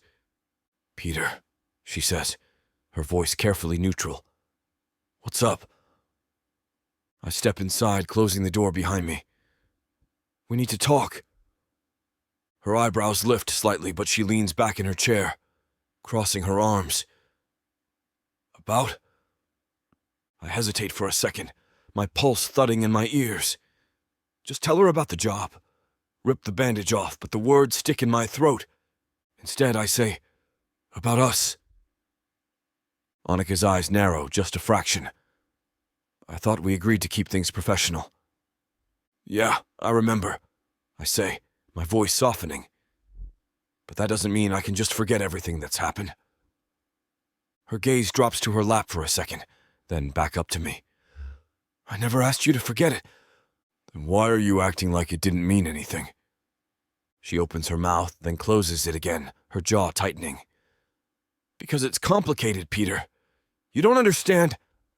Then explain it to me, I cut in, stepping closer. Help me understand. The silence stretches between us, heavy and charged. For a second, I think she's going to let me in, finally tell me what's really going on. But then she shakes her head, her expression hardening. There's nothing to explain. We got caught up in the moment. It happens. Caught up in the moment. I take a slow breath, my frustration bubbling just beneath the surface. That's what you think it was? A moment? Yes, she says firmly, but her voice wavers at the edges. I nod, swallowing hard. Okay, if that's how you feel, I won't push. Her eyes flicker with something, regret maybe, but she doesn't say anything. I turn toward the door, my chest tightening with every step. I should just leave, walk away and let it be. But I can't. I can feel the tension crackling in the air between us, like static electricity just before a storm. I turn around, my resolve to walk away crumbling under the weight of what I know we both feel. You can deny it all you want, Annika, but we both know there's more between us than just a moment, I say, my voice steady even as my heart hammers in my chest. And you can say that I'm a self-righteous prick if it makes you feel better, but deep down you know that's not true. Her dark eyes flash with anger, but there's something else there too. Hurt, vulnerability, and a flicker of the same desire that's been simmering inside me since the day we met. I don't have to justify my feelings to you, Peter, she retorts, her voice sharp. You don't get to decide what I feel. No, I don't, I concede, stepping closer to her. But I'm not buying this act. You can't just push me away and pretend like what's happening between us isn't real. You're delusional, she snaps, but her words lack conviction. I close the distance between us in a heartbeat, my hand finding her waist and pulling her close. Her breath hitches, and for a moment she's rigid in my arms. But then I feel it. The slightest surrender as she sags against me. I lower my lips to hers, capturing her mouth in a searing kiss that's been a lifetime in the making. She doesn't pull away this time. Instead, her fingers tangle in my hair and she kisses me back with a ferocity that matches my own. It's passion and fury, a clashing of wills that's been brewing for weeks. Our teeth clash, our breaths mingle. It's messy and desperate and so right. But then, with a suddenness that takes my breath away, she wrenches her mouth from mine and slaps me hard across the face. The sound reverberates through the room, a sharp crack that echoes the sting on my cheek. You don't get to behave like the toxic male characters you write, she hisses, her eyes blazing with fury. You don't get to steamroll over me and act like I'm just another notch on your bedpost. I shake off the sting, my own anger rising to meet hers. And you don't get to act like you don't love it, I retort, my voice low and dangerous. Her eyes widen slightly at my words, and I see the truth in them. She's as turned on as I am. Before she can respond, I'm on her again, my hands roaming over the curves of her body, memorizing every dip and swell. She's all fire and heat beneath my touch, her protest dying on her lips as I kiss her again, deeper this time, our tongues dueling for dominance. I lift her onto the edge of her desk, my hands sliding up her thighs to grip the hem of her pants. With one swift movement, I tug them down. I hate to put a stop to a good time, but it looks like we've hit this platform's limit for spiciness. This platform's got some rules we have to play by if we want to keep giving you these stories for free. And trust me, this scene isn't something you want to miss. While we can't get into all the details here, you can still dive into the full, uncut version at TylaWalker.com. Miss Tyla has an entire collection of unabridged audiobooks and ebooks waiting for you. And the best part? You can treat yourself with 40% off when you use the code SAVE40. That's right. You'll save on any digital product, even bundles that are already discounted. Miss Tyla would never let anyone feel the kind of disappointment you must be feeling right now. So why wait? Treat yourself with Miss Tyla. I should say something witty, something to lighten the mood and smooth over the intensity of what just happened. But as I look at her, all I can think is that I don't want this to be over. This wasn't a mistake either, I say, my voice low and serious. Her eyes flick up to meet mine, and I can see the wheels turning behind those sharp brown irises. She's searching for a retort, a way to put some distance between us again. But I'm done playing games. I reach out, tucking a stray curl behind her ear. She leans into my touch, just for a second before she catches herself and pulls away. Peter, she starts, her voice uncertain. I shake my head, cutting her off. Don't, okay? She presses her lips together, nodding once. It's not a conclusion, but it's a start. I turn to leave, my heart pounding in my chest. I've never been more unsure of anything in my life, but one thing is certain. I can't just walk away from Annika Green. Not now, not ever. Chapter 15. Annika. He's leaving. I hear it casually mentioned in the break room, the words slicing through the air like a knife to the gut. I freeze mid-step, my coffee cup clutched so tightly in my hand I half expect it to shatter. London, someone says, their voice drifting through the half-open door. Big job offer. Huge opportunity. Peter's going to kill it over there. Peter. London. The words swirl in my mind, refusing to settle. He didn't tell me. I blink, trying to process it. My heart is pounding so hard I can barely hear the rest of the conversation. Something about the timing, how fast he'd have to leave. I can't breathe. I back away from the door, moving on autopilot, my pulse thrumming in my ears. I walk straight past my office and out onto the street, the cold air biting at my cheeks. But it's not enough to ground me. He's leaving, and he didn't even tell me. I wander aimlessly for a while, my thoughts a jumbled mess. Maybe I shouldn't be surprised. Peter's always been the type to chase the next big thing. He's never stayed in one place for long. He's said it himself.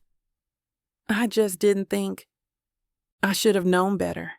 I should have listened to Ashley, to that little voice in the back of my head that's been whispering all along. Don't trust him. Don't let him in. People like him don't stay. Ashley was right after all. I was stupid to think this was different. I wrap my coat tighter around myself and keep walking, the city a blur around me. My chest feels tight, my eyes burning with unshed tears. It's ridiculous. I shouldn't be this upset. We never made any promises, never defined what this thing between us even was. But it felt real. It felt like something that mattered. By the time I make it back to my apartment, my feet are sore and my head is spinning. I drop my bag by the door and sink onto the couch, my body heavy with exhaustion. I replay the last few weeks in my mind, every moment tinged with a bitter edge now.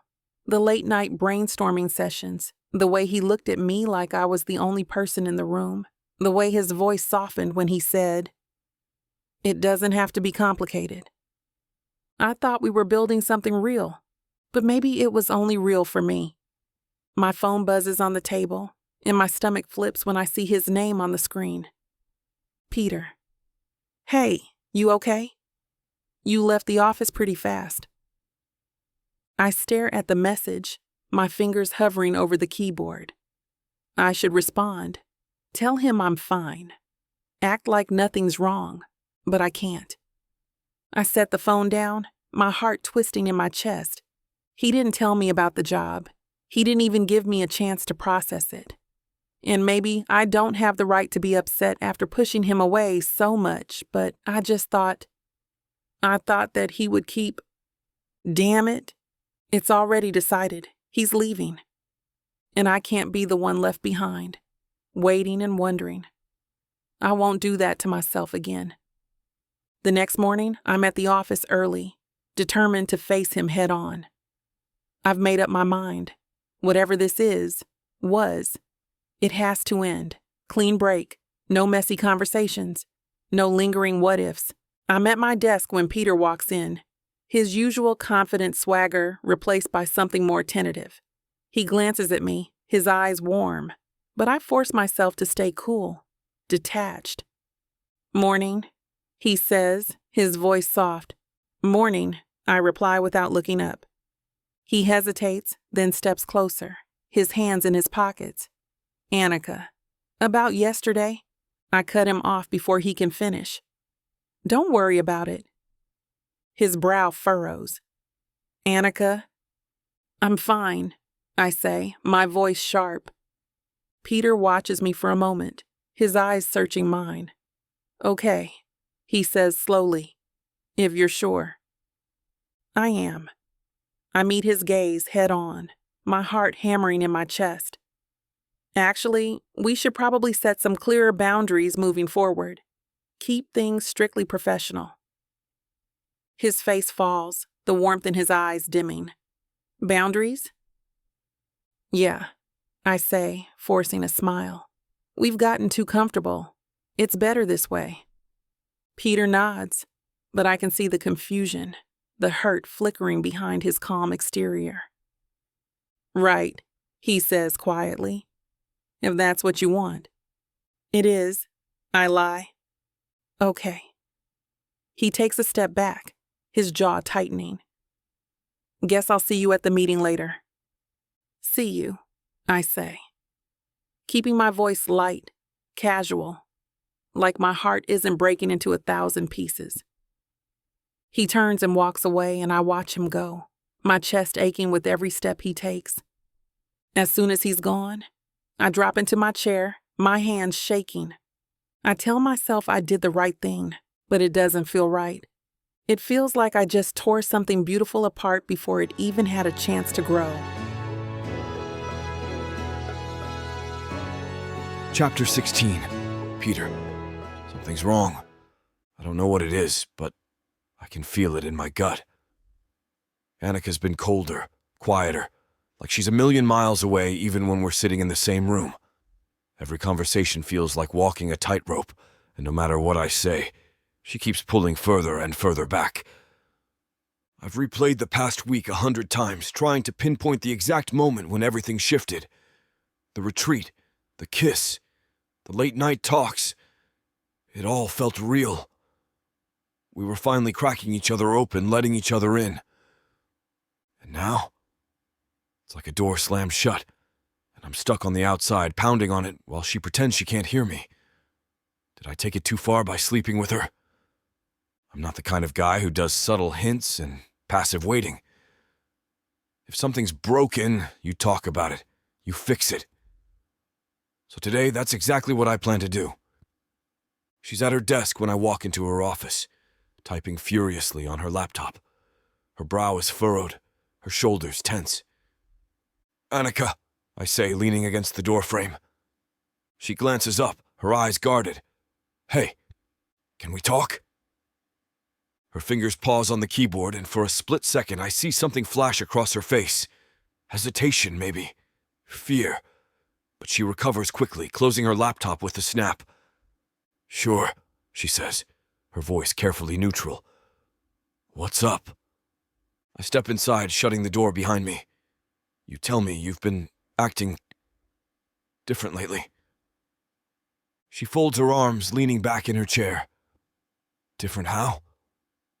"Distant," I say, crossing the room to sit in the chair across from her. "Detached, like you're trying to build a wall between us." Annika's eyes drop to her lap for a moment, then back up to mine. "We've just been busy. Deadlines, meetings. You know how it is." "Don't do that," I say, my voice soft but firm. "Don't brush this off like it's nothing. We both know it's more than that." Her jaw tightens. "Peter?" "I'm serious," I cut in, leaning forward. "Talk to me. Tell me what's going on." She stares at me for a long moment, her eyes filled with something I can't quite read.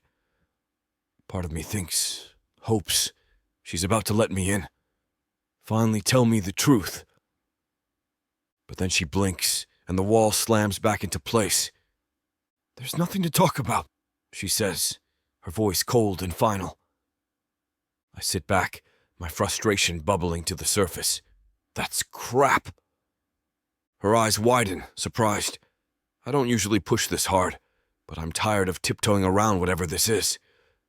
You've been shutting me out ever since we got back from the retreat, I say, my voice rising.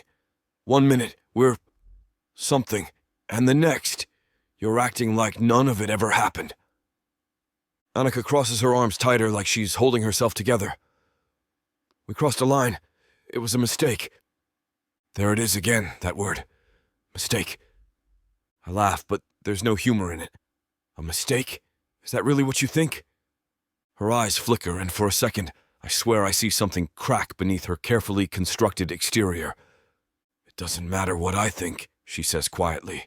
What matters is that we have a job to do. We're co-writers, Peter, that's it. We need to focus on the book and leave everything else out of it. I shake my head, my chest tightening. No, you don't get to decide that for both of us. Her breath catches, but she stays silent. I felt something, Annika, I say, my voice softer now. I know you did too. You can't just pretend it didn't happen. I'm not pretending, she whispers, her voice cracking at the edges. I'm protecting myself. Her words hit me like a punch to the gut. From what? I ask, leaning closer. Me? She doesn't answer, but the look in her eyes says it all. Jesus, Annika, I breathe, running a hand through my hair. I'm not here to hurt you.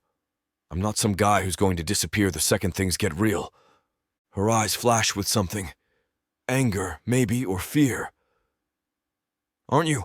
Because from where I'm standing, it looks like you've already got 1 foot out the door. I blink, caught completely off guard. What? London, she says, her voice barely above a whisper. The job. You didn't even tell me. I stare at her, everything suddenly clicking into place.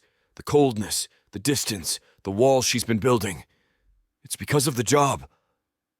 Annika, No! She cuts me off, standing abruptly. It's fine. You don't owe me an explanation. You should take the job. It's an amazing opportunity. Her voice is calm, but her eyes betray her, shimmering with unshed tears. Annika, listen to me. I said it's fine, she repeats, wrapping her arms around herself. We don't have to make this complicated. You take the job, we finish the book, and we move on. Simple. I stand, my heart pounding. It's not that simple for me. Well, it should be, she snaps, her voice trembling. The silence between us is deafening. I want to shake her, to tell her how wrong she is, to pull her into my arms and make her believe me. But I know that look in her eyes. She's not ready to hear it. Not yet. Okay, I say quietly, my voice steady despite the storm raging inside me. If that's what you want. It is, she whispers, but we both know it's a lie. I take a step back, my chest aching. I'm sorry that you can't accept me. She doesn't respond, her eyes locked on the floor. I leave the office, the door clicking shut behind me. No matter how much I want to fight for her, I'm starting to wonder if she'll ever let me in. Chapter 17. Annika. Work is the solution. It always has been, and it always will be. When life feels too messy, too unpredictable, I bury myself in deadlines and outlines and carefully controlled stories where the chaos always resolves in the end. It's what I do best, creating order out of emotional noise. So that's exactly what I do now. The morning after my confrontation with Peter, I'm at my desk by 7 a.m., drowning in drafts and editorial notes. I pull up our manuscript and dive in, dissecting every sentence like it's a puzzle I need to solve. The hours blur together, my fingers flying over the keyboard as I rewrite and rearrange entire scenes. If I just keep moving, keep thinking, I won't have time to feel. And for a little while, it works. But then without warning, he's there. Not in person.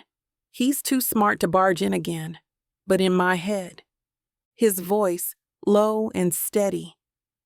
Talk to me. Tell me what's going on. The way his eyes softened when realized something was wrong. The way his hand felt on mine, grounding me when everything else felt like it was spinning out of control. I shake my head, trying to push the memories away. Focus, Annika. I highlight a paragraph and start rewriting, my eyes locked on the screen, but my concentration's shot. The scene feels flat, lifeless. Every line I write feels wrong, like I'm missing something essential. Like I'm missing him. I push back from my desk, my chest tightening. This is ridiculous, I mutter, pacing the room. You're fine. This is fine. It's just residual feelings. Nothing you can't handle. I grab my coffee and take a long sip, trying to steady myself. It's lukewarm and bitter, but it does the job, snapping me out of my spiral, at least temporarily. By lunchtime, I've rewritten the same page 3 times and deleted it twice. Frustration bubbles up inside me, threatening to spill over. I need air. I grab my coat and head for the elevator, the familiar hum of the city calling to me like a lifeline. The cold air bites at my skin as I step onto the street, but I welcome it, hoping it'll shock some sense back into me. The streets are crowded, but I barely notice. My feet carry me automatically, weaving through the throngs of people as my mind races. He's leaving. That's what Peter does. He moves on. He doesn't stay. The thought should make this easier. It should help me let go, but it doesn't. Instead, it pulls me deeper into the memories I've been trying so hard to forget. The way he laughed when I tried to explain my carefully color-coded outline system. The way he insisted we take breaks during our writing sessions, claiming creative energy needs snacks. The way he kissed me, slow and deliberate, like he had all the time in the world. The way his body felt pressed against mine, his hands on my body, his mouth. I stop in front of a cafe, my chest heaving. I'm losing it. I should be angry. I should be furious at him for not telling me about London, for putting me in this position. But all I feel is this aching, hollow thing in my chest that refuses to go away. I thought I was good at keeping people at arm's length. I thought I was safe. But Peter slipped past all my defenses before I even realized it was happening. I head back to the office, determined to power through the rest of the day, but the manuscript feels heavier than before. Every scene feels like a reminder of him, of the late nights we spent brainstorming, laughing, arguing over tiny details. I reach the part of the story where the male lead, Ethan, makes his grand confession, pouring his heart out, raw and unpolished, just like Peter said he should. I reread the paragraph, my throat tightening. It's his voice in those words, not mine. His fingerprints are all over this book, woven into the fabric of every chapter. I slam the laptop shut, tears prickling at the corners of my eyes. Damn it, I whisper, pressing my palms to my face. I'm not supposed to feel like this. Not about him. He's just my co-writer. That's it. That's all he's supposed to be. But no matter how many times I tell myself that, it doesn't make it true. By the time I get home, it's dark, and the apartment feels colder than usual.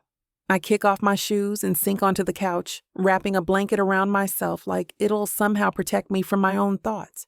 I scroll through my phone aimlessly, avoiding the messages I know are waiting for me. A few texts from friends, a missed call from my mom, and one from Peter. Peter, still thinking about what you said. We need to talk. I stare at the message, my thumb hovering over the screen. My heart aches at the thought of him sitting on the other end, waiting for a response that might not come. I should reply. I should tell him I'm sorry for shutting him out, that it's not as simple as I made it seem. But I don't. Instead, I lock my phone and set it face down on the table, curling deeper into the blanket. If I answer, it'll make everything real. Too real. For the rest of the night, I lie there in the dark, the weight of everything pressing down on me. I tell myself this is for the best, that it's better to end things now, before they get even more complicated. Deep down, I know it's a lie. No matter how hard I try, I can't stop thinking about Peter Morrison. Chapter 18. Peter. The book launch is supposed to be a celebration. It's the culmination of months of work, late nights, rewrites, and heated debates. Normally, I'd be in my element at an event like this, schmoozing with editors, tossing back cocktails, and basking in the glow of a job well done. But tonight, the room feels too loud, too crowded. I can't focus on any of it because my eyes keep searching for one person. Annika. I haven't seen her yet, but I know she's here. This is her night just as much as it is mine. And if there's one thing I know about Annika, it's that she always shows up. I'm not leaving without talking to her. No more mixed signals. No more hiding behind polite smiles and professional boundaries. We need to clear the air once and for all. Finally, I spot her near the bar, dressed in a sleek black dress that hugs her figure just right, her curly hair pulled back in a loose bun. She looks calm, composed, classic Annika, but I can tell by the way she's gripping her glass that she's anything but. My heart kicks up a notch. This is it. I weave through the crowd, my eyes locked on her. She glances up, her gaze meeting mine for a split second before she looks away, taking a long sip of her wine. Not this time, Green. I'm almost there when a voice cuts in front of me.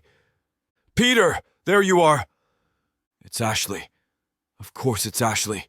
She's dressed to kill, her red dress practically screaming, "Look at me." She slides her arm through mine like we've been best friends forever, flashing me a dazzling smile. We've barely talked all night, she says, leaning in closer than necessary. Come on, you can't avoid me at your own party. I'm not avoiding you, I say, glancing over her shoulder at Annika, who's now deep in conversation with someone else. Ashley follows my gaze, her eyes narrowing slightly. Annika's been in a mood all night, she says, her voice dropping to a conspiratorial whisper. I'm not sure she's handling the spotlight very well. I bristle at her tone but force a smile. Annika's fine. She's just focused. Ashley hums, her eyes gleaming with something I don't like. You're always defending her anymore, aren't you? Before I can respond, she tugs me toward a quieter corner of the room. Come on. Let's catch up, just a few minutes. I should shut her down and walk away, but I've known Ashley long enough to recognize when she's up to something. The best way to diffuse whatever game she's playing is to play along, at least for a little while. Okay, I say, folding my arms. What's on your mind? Ashley smiles sweetly, like she's been waiting for this moment. I've just been thinking about how far we've come, you and me. Remember those late nights at the beginning of our careers? You were always so driven, charming, unstoppable. She steps closer, her hand resting lightly on my arm. I've missed that, Peter. My stomach twists. I know exactly where this is headed, and I'm not having it. Ashley, I say, my voice low and firm. This isn't happening. Her smile falters for a fraction of a second before she recovers. Come on. We've always had a connection. Don't tell me you've forgotten. I haven't forgotten, I say, stepping back. But whatever that was, it's over. It's been over for a long time. Ashley's eyes darken. Her next words slap me in the face. Stop waiting around for Annika. She's moving on, Peter. It's time you did too. I roll my eyes, a reflex more than anything. Thanks for the advice, Ashley, but I think I can manage my own love life. She grabs my arm before I can walk away, her fingers digging into my skin with surprising strength. I'm serious, Peter. Annika and I are close. She told me everything. I pause, my gaze drifting back to where Annika's standing, her laughter carrying over the hum of the crowd. She's talking to Seth Andrews, a well-off sci-fi writer who's been the talk of the publishing world lately. "And what exactly did she tell you?" I ask, my voice steady despite the tightening in my chest. Ashley smirks, sensing she has my attention. She told me about everything. How it was a mistake. How she's not looking for anything serious. She's already talking to Seth about doing a co-write together. They're a good match, don't you think? The mention of that word, mistake, sends a jolt through me. I'd been replaying that moment in my head since she said it, analyzing every second, every breath. And now to hear that Annika's sharing it so easily. I force a laugh, trying to keep my cool. Seth Andrews? Really? He writes about aliens and spaceships. What would he know about romance? Ashley shrugs, her fingers slipping from my arm as she takes a step back. More than you'd think. Besides, it's not about what he writes. It's about what Annika needs. A partner who's reliable, who's committed to his work. Not someone who's planning to jump ship to London. Her words sting, not because they're untrue, but because they echo the fears that have been gnawing at me ever since I got the job offer. I look at Annika again, this time taking in the way she's leaning in, the way she's completely engrossed in her conversation with Seth. She looks happy, carefree, a stark contrast to the tension that's been brewing between us since the retreat. A pang of hurt courses through me, sharp and unexpected. I'd been holding on to the hope that there was something between us, something worth exploring. But maybe Ashley's right. Maybe it's time to let go. Thanks for the heads up, Ashley, I say, bitter. Before she can respond, I turn on my heel and make a beeline for the exit. The room feels stifling, the laughter and chatter grating on my nerves. I need air. I need space. As I step out into the cool night, the city lights blurring before my eyes, I can't help but feel like I'm leaving a part of myself behind. London suddenly feels a world away. A fresh start where I can outrun the ghost of what might have been with Annika. I take one last look at the building, at the windows glowing warmly against the dark sky, and then I walk away, my heart heavy with the weight of unspoken words and missed opportunities. It's time to go to London. Chapter 19. Annika. The air in the room feels suffocating, pressing in on me from all sides. My heels click against the hardwood floor as I make my way through the crowd, my pulse thrumming in my ears. I'm holding it together, barely, clinging to the thin thread of composure that's keeping me from completely unraveling, until I see them. Peter and Ashley. They're tucked into a corner, standing way too close, her hand resting on his arm like it belongs there. She's smiling that perfect, polished smile, the one that's gotten her out of trouble more times than I can count. And Peter. He's not pulling away. My heart twists, sharp and sudden. Like someone drove a knife right through my chest. He didn't even tell me he was meeting her here. Not that he owes me an explanation. We're just co-writers, right? But this feels like a punch to the gut. For a second, I'm frozen, my feet rooted to the spot. The rational part of me is screaming to stay calm, to wait, to get the full story before jumping to conclusions. But the other part of me, the part that's been hurt too many times before, keeps quiet. So I heard you're into co-writes now. Seth's voice breaks through my thoughts. Do you think we could do one? I blink, dragging my attention away from Peter and Ashley.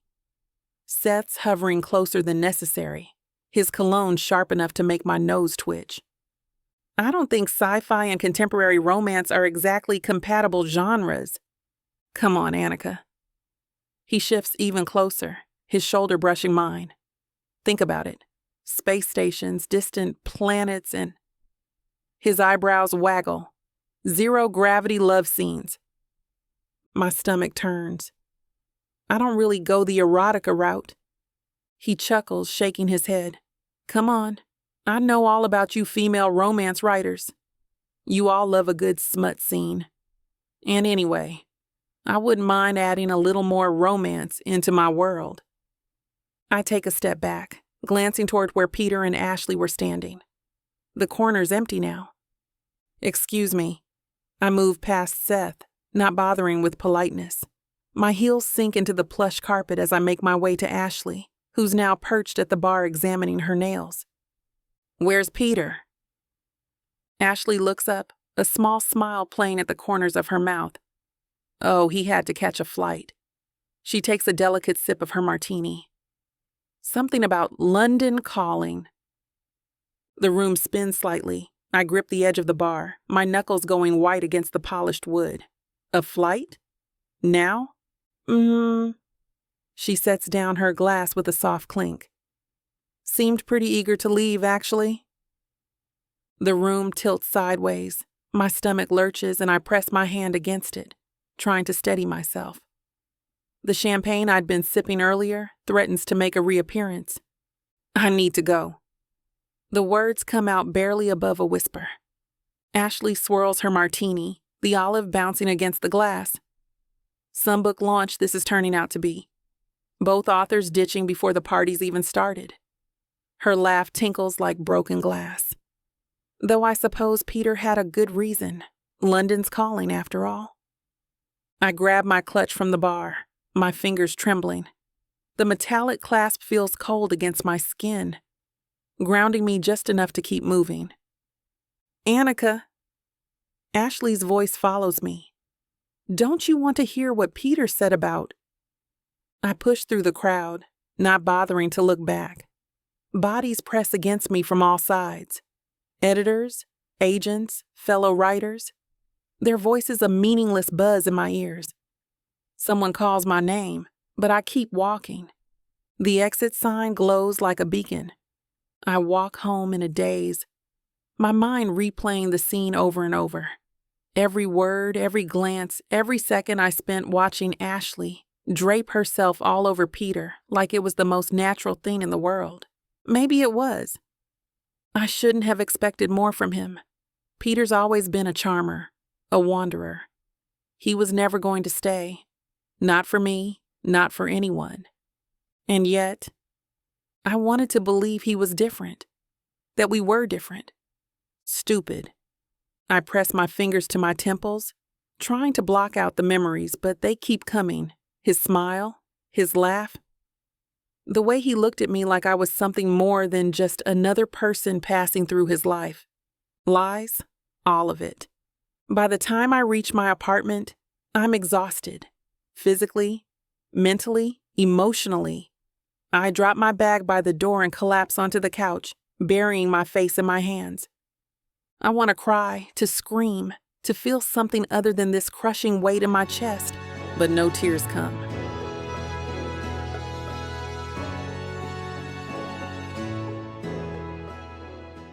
You won't know what hit you, baby. I'm going to take you, break you, and make you mine. When I'm done, you're... Now hold on just a minute. What? I got something to say. What's the meaning of this? Now you may be some fine-looking white boy, Got that right, baby. It takes hard work. and you might got the money, Fat stacks, baby, to spoil you with. but that doesn't mean I'm going to give it up to you without a fight. A fight? You want some limp wilting flowers? Go to historical romance, baby.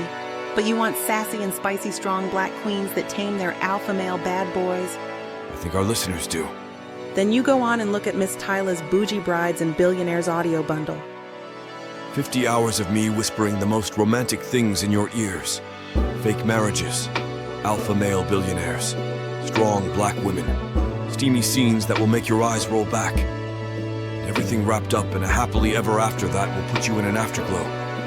Use code SAVE40 to get 40% off this bundle and any other digital product in Miss Tyla's store. Unabridged and uncut. Just like you, You're gonna have to find out. Tyla Walker Romances. Escape your life with sassy romance.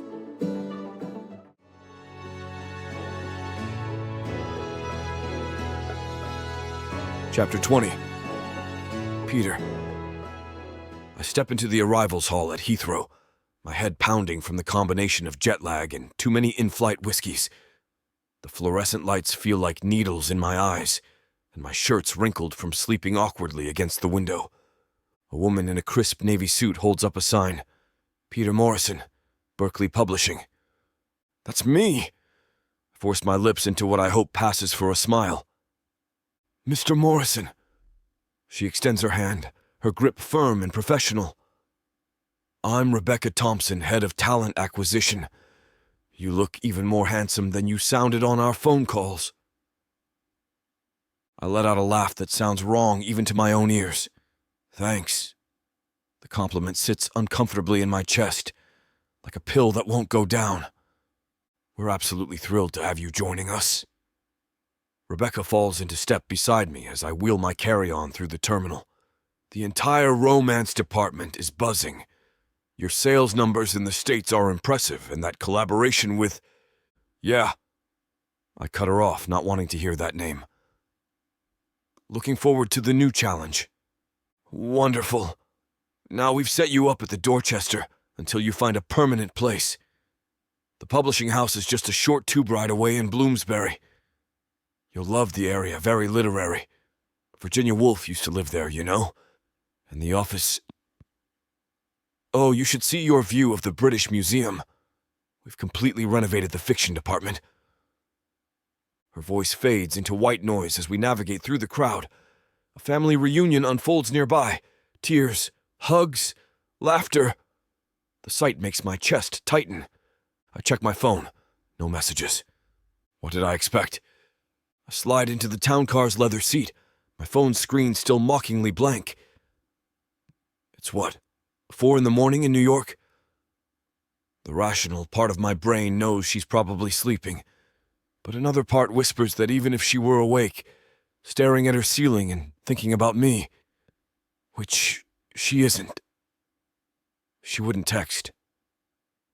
So Monday morning we'll start with the grand tour, Rebecca says, flipping through her tablet. Then meetings with department heads, HR orientation. When do I get my first project? I interrupt, pocketing my phone before I can check it again. Rebecca's perfectly shaped eyebrows lift. Oh, we want you to get acclimated first. Learn our processes, meet the team, get settled. I thought that's why you brought me over. For the Robertson series. The Robertson, she laughs, a polite titter that sets my teeth on edge. Oh no, that's been assigned to Marcus Whitmore. Brilliant writer, you'll love him. My jaw clenches. So, what exactly am I here for? To be part of our team, of course. We'll find the perfect project for you, but there's no rush. London's quite different from New York. We do things properly here. I lean back, watching rain streak across the window. Properly. Right. Because running away from unfinished business is the epitome of proper. An image of Seth's hand on Annika's arm flashes through my mind. I push it away, but it's replaced by Ashley's smirking face. They've been talking about collaborating, you know. Mr. Morrison? Rebecca's voice cuts through my thoughts. Are you jet-lagged? We can postpone the morning tour if... I'm fine. The words come out sharper than intended. Just processing the time difference. Rebecca was right about the short commute. We get to the office building in no time. I follow Rebecca through the maze of Berkeley Publishing's London office, my shoes clicking against polished hardwood floors. The place reeks of old money and tradition. Leather-bound books line mahogany shelves, and oil paintings of stern-faced literary giants stare down at us. Mr. Harrison will see you now. Rebecca gestures to a heavy oak door. Inside, Charles Harrison rises from behind an antique desk that probably costs more than my annual salary. Peter Morrison, welcome to London. Thanks for having me. I shake his hand, noting the perfectly pressed suit and signet ring, though I have to admit I'm a bit confused about my role here. Oh, he wafts me to a leather armchair. The Robertson series, I was under the impression that project was mine. Harrison's smile doesn't quite reach his eyes. There seems to be some misunderstanding. The Robertson series was never explicitly promised to anyone. That's not what I heard during recruitment. Well, Marcus Whitmore has quite the following here in the UK. It made sense to... So what exactly am I here for? The jet lag makes my voice sharper than intended. My dear boy, Harrison leans back, steepling his fingers. You're here because you're talented. Once you've established yourself, proven your worth to our British audience, you'll get those top-tier projects. Rome wasn't built in a day, you know. I grip the armrests, fighting back a surge of anger. And how long is that supposed to take? That depends entirely on you. He spreads his hands. We have several promising mid-list authors who could use a co-writer of your caliber. Mid-list. The word hits like a slap.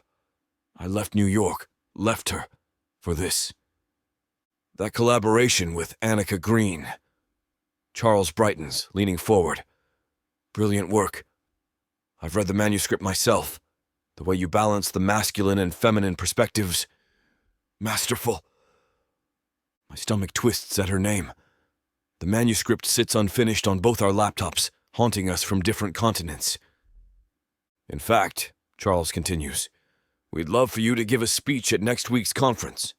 Talk about your experience, announce your move to our publishing house, show London what New York's finest can do. The pieces click into place, mid-list assignments, delayed projects. They didn't want me for my writing. They wanted me for publicity. The success of that project wasn't just me. The words scratch my throat. Annika Green is... Oh, come now. Charles waves his hand dismissively. False modesty doesn't suit you, Peter. We all know who brought the edge to those scenes. My jaw clenches. If he'd actually read the manuscript, he'd know Annika's brilliance drove every page. But what's the point in defending someone who probably doesn't want me to? The speech. I force myself to nod. Yeah, I can do that. Excellent. Charles claps his hands together. Rebecca will send you the details. I nod, keeping my face straight, knowing damn well he's not going to like what I have to say. Chapter 21. Annika. I tell myself I'm fine. I've said it so many times now I almost believe it. Almost. But then I catch myself scrolling through old texts, his name lighting up the screen like a ghost that refuses to leave. I reread the conversations, every word taking me back to late nights, spent laughing, arguing, building something I thought was real, something that felt like it mattered.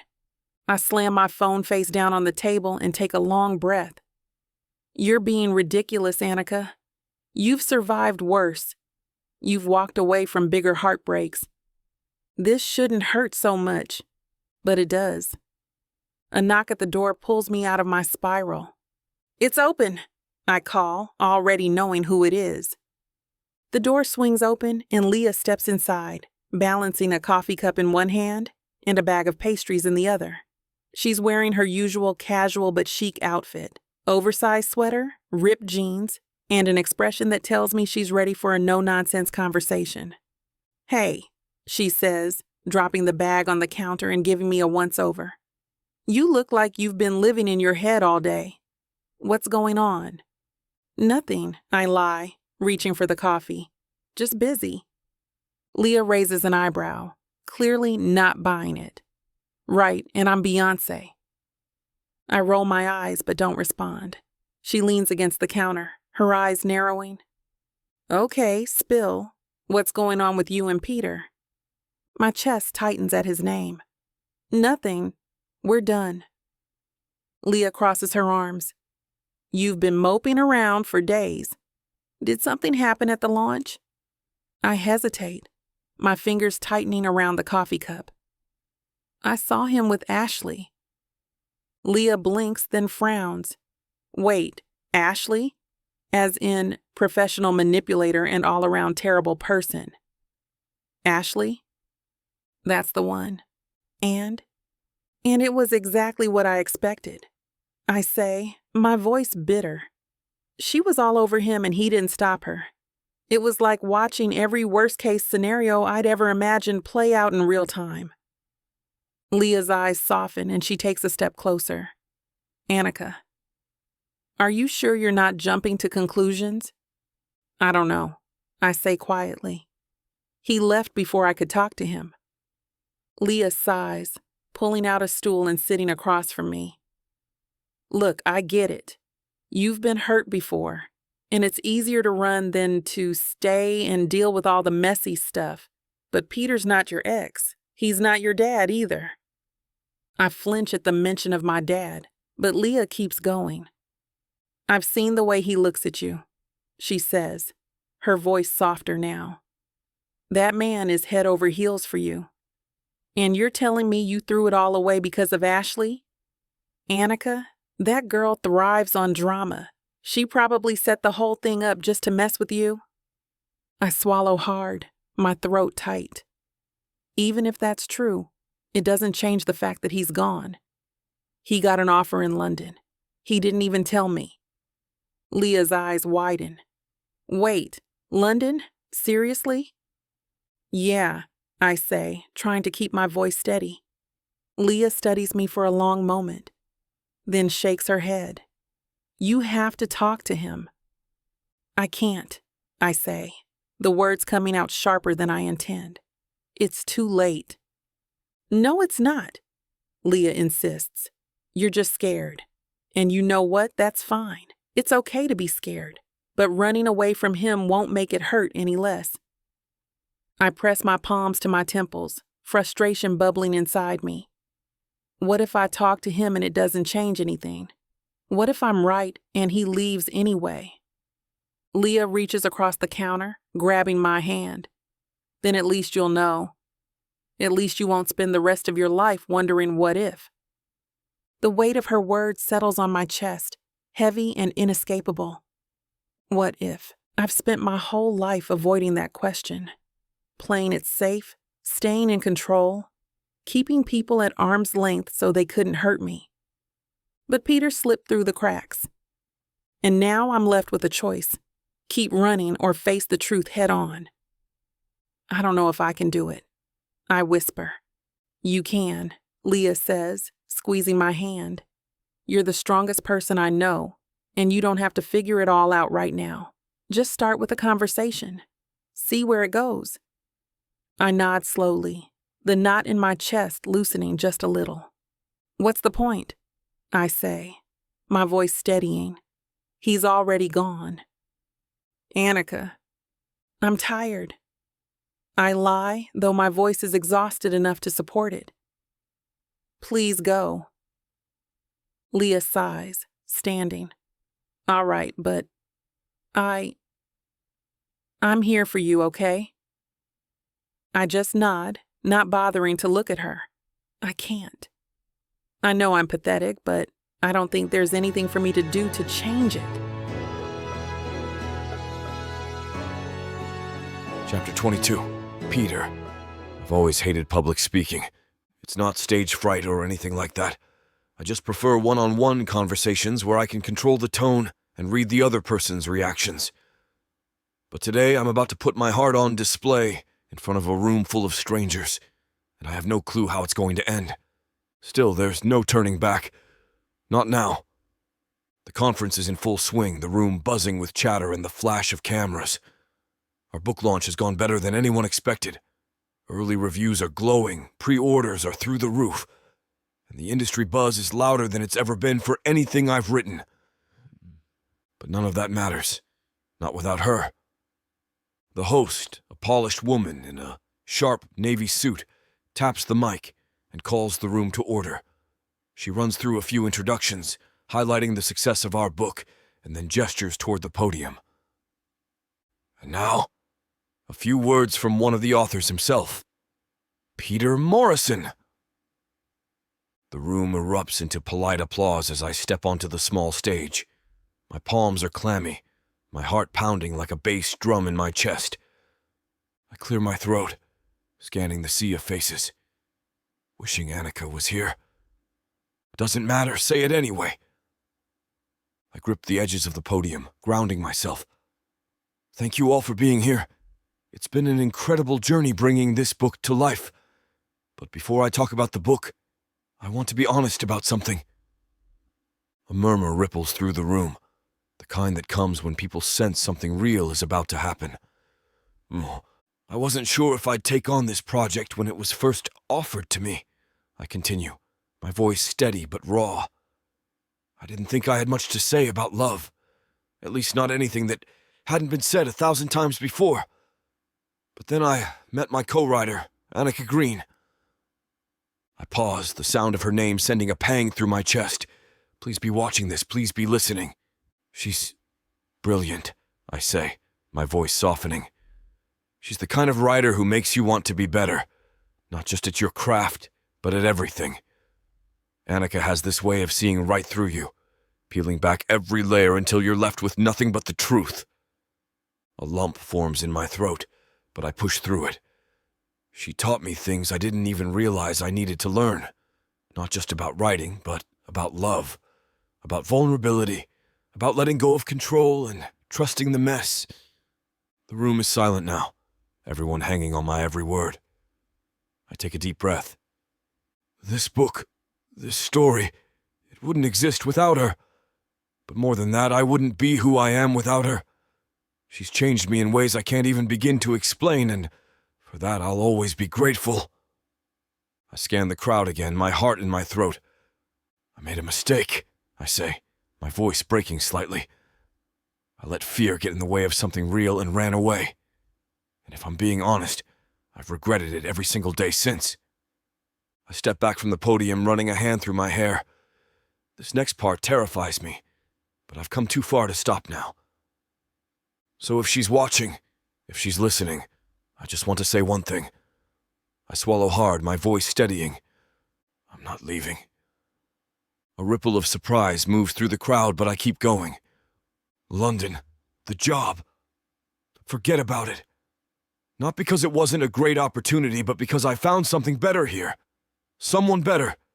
And if she'll have me, I'm ready to fight for her. I let the words hang in the air for a second, my chest heaving. And if she's not ready yet, that's okay. I'll wait. But I'm not walking away, not again. The room bursts into applause, but it all fades into white noise. I step back from the podium, my hands shaking. Charles, standing off to the side, stares at me with a blank expression, clearly unimpressed. But I don't say anything. I simply straighten my tie and head for the door. I'm done running. Chapter 23. Annika. I stare at Seth's pitch document until the words blur together. The male lead, Adrian, is exactly what I would have written 6 months ago. Polished, refined, careful with his words. Perfect, perfectly boring. My fingers drum against the desk as I flip through the pages again. The story's solid. A space station commander falls for an alien diplomat during peace negotiations. It ticks all the boxes. Clean, professional, marketable. Something twists in my stomach. Stop it, I mutter to myself, pushing away from my desk. The afternoon sun streams through my office window, casting long shadows across the floor. This is exactly what you need. A fresh start, something different. But it's not different at all, is it? I grab my coffee mug, finding it empty. Again. The break room's just down the hall, but I can't bring myself to leave. What if... No, I won't think about him. Back to the pitch. Adrian's character profile stares up at me. Diplomatic. Reserved. Always in control. My pen hovers over the page, ready to make notes, but nothing comes. Instead, I hear his voice in my head. Your characters need edge, Green. They need to breathe, to live, to make mistakes. Shut up, I whisper, pressing my palms against my eyes. When I look at the page again, Adrian's traits swim before me, morphing into everything I've been trying to avoid thinking about. The pitch sits there, perfectly structured, perfectly safe, and absolutely wrong. I snap my laptop shut with more force than necessary, pushing away from my desk. My heels click against the hardwood as I walk to the window, watching the city bustle below. The same view I've had for 3 years, but today it feels different, emptier. Get a grip, Green, I mutter, pressing my forehead against the cool glass. This is exactly what... The door bursts open with a bang that makes me jump. I spin around to find Leah doubled over, one hand braced against the doorframe, the other clutching her chest. Her designer blazer is askew, and wisps of hair have escaped her usually perfect bun. Leah? What's wrong? I rush over, grabbing her arm. Here, sit down before you fall down. Can't. She waves me off, still gasping. TV, now. What? Channel 8? She collapses into my visitor's chair. Quick. I fumble with the remote, nearly dropping it twice before managing to turn on the wall-mounted screen. The local news logo flashes across the screen, and then my breath catches. There he is. Peter stands at a podium, his familiar messy brown hair slightly longer than when I last saw him, his jaw set in that determined way I know so well. Annika Green. My finger slams the power button so hard the remote creaks. The screen goes black, Peter's face vanishing into darkness. My heart pounds against my ribs like it's trying to escape. What are you doing? Leah lunges for the remote. Turn it back on. I clutch it to my chest, backing away. No! Give me that remote, Annika. She advances, her designer heels clicking against the floor. You need to hear what he's saying. I don't need to hear anything. The edge of my desk presses into my back. He made his choice. You're being impossible. Leah feints left, then darts right, snatching the remote from my grip. Ha! The TV flickers back to life. Peter's voice fills my office again. And I can't. I won't. I stride across the room, yank the power cord from the wall. The screen dies mid-sentence. Are you kidding me right now? Leah throws her hands up. You're being ridiculous. My fingers tremble as I wrap the cord around my hand. No, I'm being practical. I want to move on. I don't care what he has to say. Leah's shoulders tense, and she spins to face me. You know what? I can't do this anymore. Do what? The power cord slips from my fingers, landing with a soft thud on the carpet. This. She gestures at me, at the TV, at everything.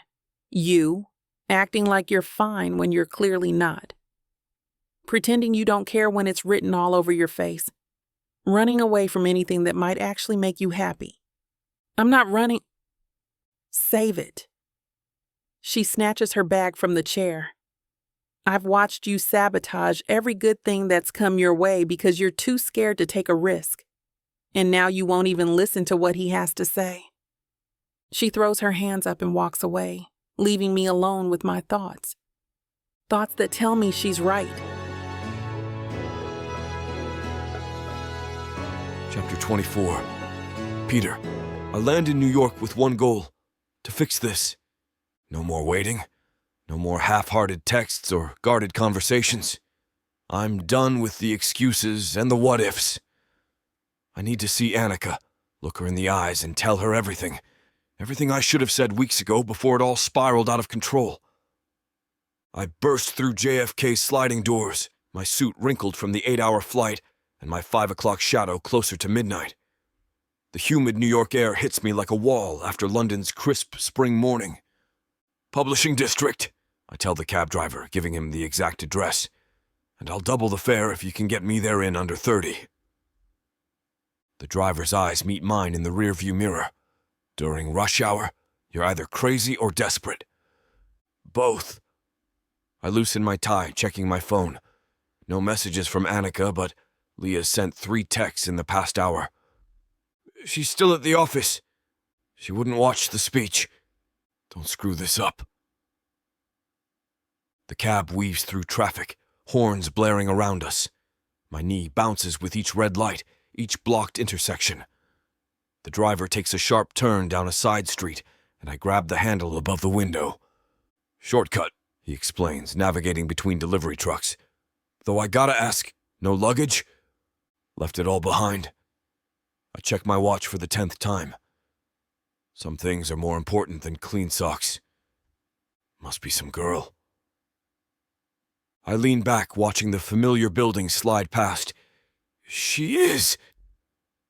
But as I step into the building, my pulse racing, I barely make it to the elevators before I run into her. Not Annika. Ashley, of course. She's leaning casually against the reception desk, her phone in hand, scrolling like she owns the place. When she sees me, her face lights up with that familiar sly smile. "Peter," she purrs, slipping her phone into her bag. "Back from London already?" Her tone is light, but there's a bite beneath it, like she knows exactly why I'm here. I don't have time for her games, but something about the way she's watching me, smug, confident, makes me stop. I've learned to read Ashley's tells over the years. She's always 2 steps ahead, always playing an angle. And right now I can feel it in the air. Something's off. "Cut the act, Ashley," I say, crossing my arms. "I'm not in the mood." She laughs, flipping her hair over her shoulder. "Wow. No, hello. No, how have you been?" I'm hurt. I glare at her, my patience wearing thin. I don't have time for this. Where's Annika? Her smile falters just slightly, but she recovers quickly. "I wouldn't bother if I were you. She's made it pretty clear she's done with you." My chest tightens, but I hold her gaze. "Yeah? And I'm supposed to believe you?" Ashley sighs, her eyes narrowing. "Look, Peter, I'm just trying to help. You've always been impulsive. You dive in head first, thinking everything will work out, but it doesn't. Annika's too practical for that kind of reckless love story." I clench my jaw, my fists tightening at my sides. "What did you do?" Ashley blinks, her smile slipping. "What are you talking about? You've been in her ear this whole time, haven't you?" I take a step closer, my voice low and dangerous, planting seeds of doubt, feeding her every insecurity until she believed it. "You set me up at the launch, made it look like something was happening between us when it wasn't. How far does it go, Ashley? What else did you say to her?" Her eyes flicker, just for a second. But it's enough. I know I've hit the mark. She crosses her arms, tilting her head. "Annika was always a little fragile. It didn't take much to convince her that you were going to hurt her eventually. I just gave her a little push in the right direction." The room spins around me, anger bubbling in my chest. "You're unbelievable." "Am I?" she says, her voice sweet and poisonous at the same time. "Or am I just the only one willing to tell her the truth? You're not the staying kind, Peter. You've always got one foot out the door." I just made sure she saw that before it was too late. I shake my head, disbelief washing over me. "You didn't do this to protect her. You did it because you couldn't stand that she was happy without you." Her eyes flash with anger. "You think you know everything, don't you?" "I know enough," I say, stepping back. "I know you've been sabotaging her for years because you can't stand the idea that she's better than you, more talented, more respected, and you hate it." Her jaw tightens, her mask slipping for just a second. Ashley's composed facade cracks, her shoulders slumping as she lets out a bitter laugh. "Fine. You want the truth? Yes, I sabotaged you too. I planted doubts in her mind, made sure she heard about every woman you've ever dated. I even arranged that little scene at the launch party." My stomach churns as the pieces click into place. "Jesus, Ashley! Do you know what it's like?" Her voice rises, hands clenching at her sides. "Every time there's a new project, it goes to her. Every single time. And then they brought you in, this amazing writer who could actually make my career mean something, and they paired you with her instead. So this was about getting ahead. It was supposed to be perfect. Her eyes flash with a desperate gleam. Once she pushed you away, you'd need a new writing partner. Someone who actually understands your style. We could have created something incredible together. And then you had to go and ruin everything by running off to London. She throws her hands up. God, men are so predictable. The minute things get complicated, you bolt. I just didn't expect you to come crawling back so... What the hell did you just say? A voice says from behind Ashley. Chapter 25. Annika. The voices outside my office are muffled at first, just background noise while I sit at my desk, trying to process everything being said. She's been lying to you from the start. Then I hear her voice. Ashley. I sit up straighter, the hair on the back of my neck standing on end. The tone is unmistakable, sharp and condescending, layered with just enough sweetness to sound almost believable. My door is cracked open, just enough for the sound to slip in. It was supposed to be perfect. Once she pushed you away, you'd need a new writing partner. Someone who actually understands your style. We could have created something incredible together.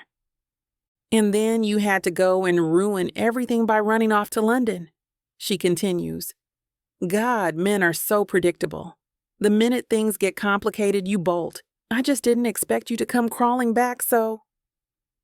Ashley's back is to me when I step into the hallway. She's still talking, too wrapped up in her twisted little narrative to notice me. Peter opens his mouth to respond, but I beat him to it. What the hell did you just say?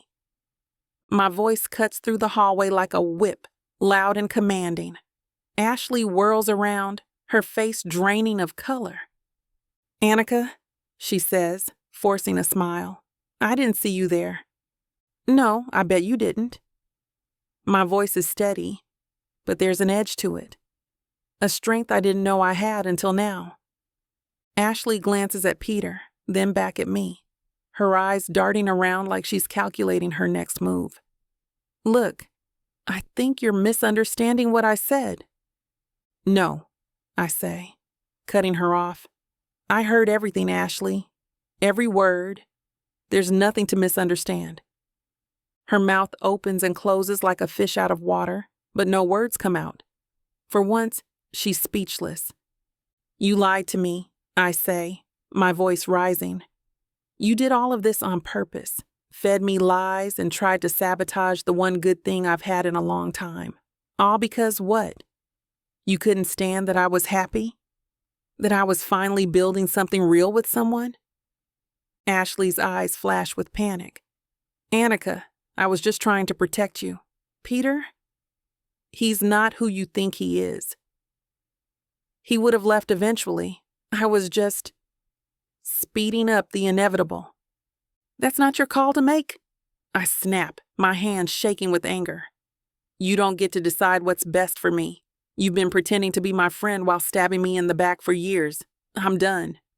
For a second, Ashley just stares at me, her expression unreadable. Then she straightens, her mask slipping back into place. Fine, she says coolly, if that's how you want it. It is, I say, my voice firm. And for the record, you're wrong. Peter's nothing like you made him out to be. He's real, he's honest. And he's the best damn thing that's happened to me in a long time. A flicker of something, regret maybe, crosses her face, but it's gone as quickly as it came. Well, she says, smoothing her hair, good luck with that. Before she can say another word, a voice cuts through the tension. It's our boss, Karen, standing at the end of the hallway, her arms crossed. She's been listening. Ashley, Karen says, her voice icy. I think we need to have a little chat in my office. Now. Ashley's bravado falters. Karen, I can explain. Save it, Karen says, her tone leaving no room for argument. You're done here. My chest tightens, but this time it's not with anger or fear. It's with relief. Ashley casts one last glance at me, her eyes cold and hard. Then she turns on her heel and follows Karen down the hallway. The second she's out of sight, the tension drains from my body, leaving me shaky and breathless. Peter steps closer, his eyes filled with concern. "Are you okay?" I take a deep breath, my heart finally slowing. "I don't know." We stand there in silence for a moment, the weight of everything settling around us. "I should have seen it sooner," I say quietly. "I should have known she was lying." "It's not your fault," Peter says, his voice steady. "Ashley's good at what she does. Too good." His eyes soften and he reaches for my hand, lacing our fingers together. "We should talk." I nod, swallowing hard. "Yeah, we should."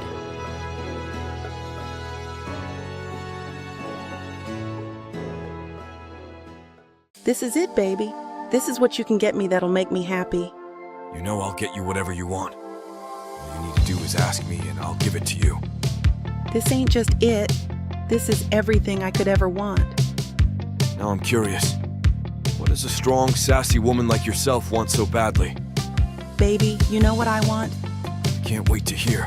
The Big Baddie bundle from Tyla Walker. It has everything I need. 20 ebooks with over 1 million words of sassy romance and spice that'll keep you on your toes. 10 audiobooks containing over 60 hours of that seductive voice telling me naughty things all night long. You don't need an audiobook for that, baby. Right here. You may be fine and all, but no one tells it like the way Miss Tyla does. And I need her in my life. The Big Baddie bundle is everything you need. You can get it for 80% off. Go to TylaWalker.com to browse the bundles that earn you the best deals. It's time you treat yourself. Because you deserve it. Escape your life with Miss Tyla.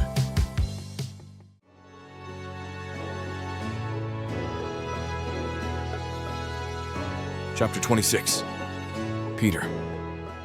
The hallway feels strangely quiet after Ashley disappears around the corner. For a second, I stand there in silence, watching Annika process everything that just happened. Her eyes are distant, her lips pressed into a thin line, but I can see it.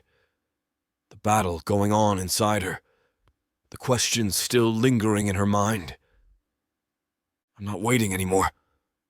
I've been patient. I've tried to give her space, tried to let her come to me on her own terms. But now, I can't hold back. Not when I almost lost her for good. I take a step closer, my heart pounding. Annika. Her eyes flick up to meet mine, wide and searching. Yeah? I take a deep breath, my pulse thudding in my ears. I need you to hear me out. No interruptions, no running away this time. Her brows knit together, but she nods slowly. Okay. I exhale, grounding myself. You're right. I should have told you about the job in London sooner. I didn't because I was afraid. I didn't want to lose you. And I thought if I told you it would ruin everything we were building. So I stayed quiet, thinking I could figure it out on my own. But that was stupid, and it hurt you. I'm sorry for that. She opens her mouth to speak, but I hold up a hand, stopping her gently. I'm not done. Her lips press together again, and I continue, my voice softening. I've spent my whole life moving from one thing to the next. One city, one job, one relationship. Never staying long enough for anything real to take root. I told myself that's just who I am. That I wasn't the kind of guy who settles down. But then you came along. My throat tightens, and I force myself to keep going. You made me want more. You made me see that staying can be just as exciting as running, that building something with someone is worth the risk. And the truth is, I've never wanted to stay anywhere as much as I want to stay with you. Her eyes shimmer with unshed tears, and for a second, my breath catches in my throat. I'm in love with you, Annika, I say, my voice breaking slightly. I'm so damn in love with you that it scares the hell out of me. But I'm not running this time. I'm standing right here, and I'm asking you to let me in, fully, Completely. No walls, no conditions. The silence that follows is deafening. My heart is in my throat, every second stretching out like an eternity as I wait for her response. Annika blinks, a tear slipping down her cheek. Peter. I step closer, my hands shaking. I know I've messed up. I know I don't deserve an easy answer. But if there's even the smallest part of you that wants to try, if you feel even half of what I feel, tell me, please. Her breath hitches, and for a moment I think she's going to pull back, retreat behind those walls again. But then she does something I don't expect. She steps into my arms. Her fingers curl into the front of my shirt, holding on like she's afraid to let go. Her head rests against my chest, and I wrap my arms around her, my heart hammering in my chest. I'm scared, she whispers, her voice barely audible. I know, I whisper back, pressing a kiss to her hair. Me too. She pulls back just enough to look up at me, her eyes searching mine. But I'm tired of being scared. I'm tired of running from what I want. I cup her face, brushing my thumb across her cheek. Then stop running. A small smile tugs at her lips and she nods. Okay. Relief crashes over me like a wave, and before I can stop myself, I'm kissing her, slow and deep, pouring every ounce of emotion into it. She kisses me back with the same intensity, her fingers tangling in my hair, her body pressed against mine. It's everything I've been holding back, everything I've wanted to say, but couldn't find the words for. When we finally pull back, we're both breathless, our foreheads resting against each other. So, what now? She asks, her voice soft but steady. Now, I say, grinning, we figure it out together. No more second-guessing, no more letting fear make the decisions for us. She laughs softly, the sound warm and real. Together, huh? Yeah, I say, brushing a strand of hair behind her ear. Together. She leans her head on my shoulder, her fingers laced with mine. Oh my God, she says suddenly, her voice an octave too high. I look at her in alarm. What is it now? Has she changed her mind? What? She looks at me and her face splits into a grin. We're just like our characters, Ethan and Maria. I look at her, a slow smile spreading across my face. Yeah, we kind of are. Chapter 27. Annika. I sit next to him on the front steps of the office building, my head resting on his shoulder, my fingers laced with his. And for the first time in a long time, I feel still. Not spinning out of control, not calculating what's next, not building walls to protect myself. Just here. The city hums around us. Car horns, the chatter of people passing by, the distant rhythm of footsteps on the pavement. Normally, it would be a reminder of how fast everything moves, how fleeting moments are in a place like New York. But right now, sitting here with Peter, it doesn't feel fleeting. It feels permanent. He shifts slightly, turning to look at me, and his eyes are full of questions, soft and steady. It's the kind of look that makes me want to lean in, lose myself in him all over again. But first, I need to say it. I take a deep breath, my fingers tightening around his. My heart is racing, but for once I don't care. Peter. My voice is soft, barely above a whisper, but it feels like the loudest thing I've ever said. His brow furrows slightly. Yeah? I meet his eyes, my throat tightening. I've been scared for so long. Scared to love. Scared to let someone in. Scared to believe that something real could last. His eyes soften, his thumb brushing gently over the back of my hand. He doesn't rush me, doesn't push. He just waits. His presence solid and unshakable. But you... I swallow hard, my voice cracking. You've changed everything. You've broken down every wall I've spent years building, and no matter how hard I tried to push you away, you stayed. You didn't give up on me. His breath catches, his grip on my hand tightening. I couldn't give up on you, not even if I wanted to. Tears blur my vision, but I blink them back. I love you, I whisper, the words tumbling out before I can stop them. I'm in love with you, Peter. I've been in love with you for longer than I realized, and it terrifies me. But I'm done letting fear win. For a moment, there's nothing but silence between us, thick and heavy with everything we've been holding back. Then Peter exhales, his eyes glistening with something raw and beautiful. Say it again, he murmurs, his voice rough with emotion. I smile through my tears. I love you.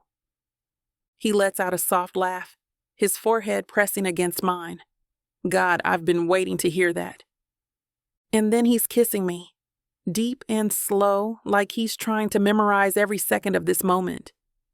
His hands cup my face, his touch warm and grounding, and I kiss him back with everything I have, every ounce of fear and hope and love wrapped up in that single act. The world fades away. There's no noise, no city, no ticking clock reminding me how fast everything moves. There's just us.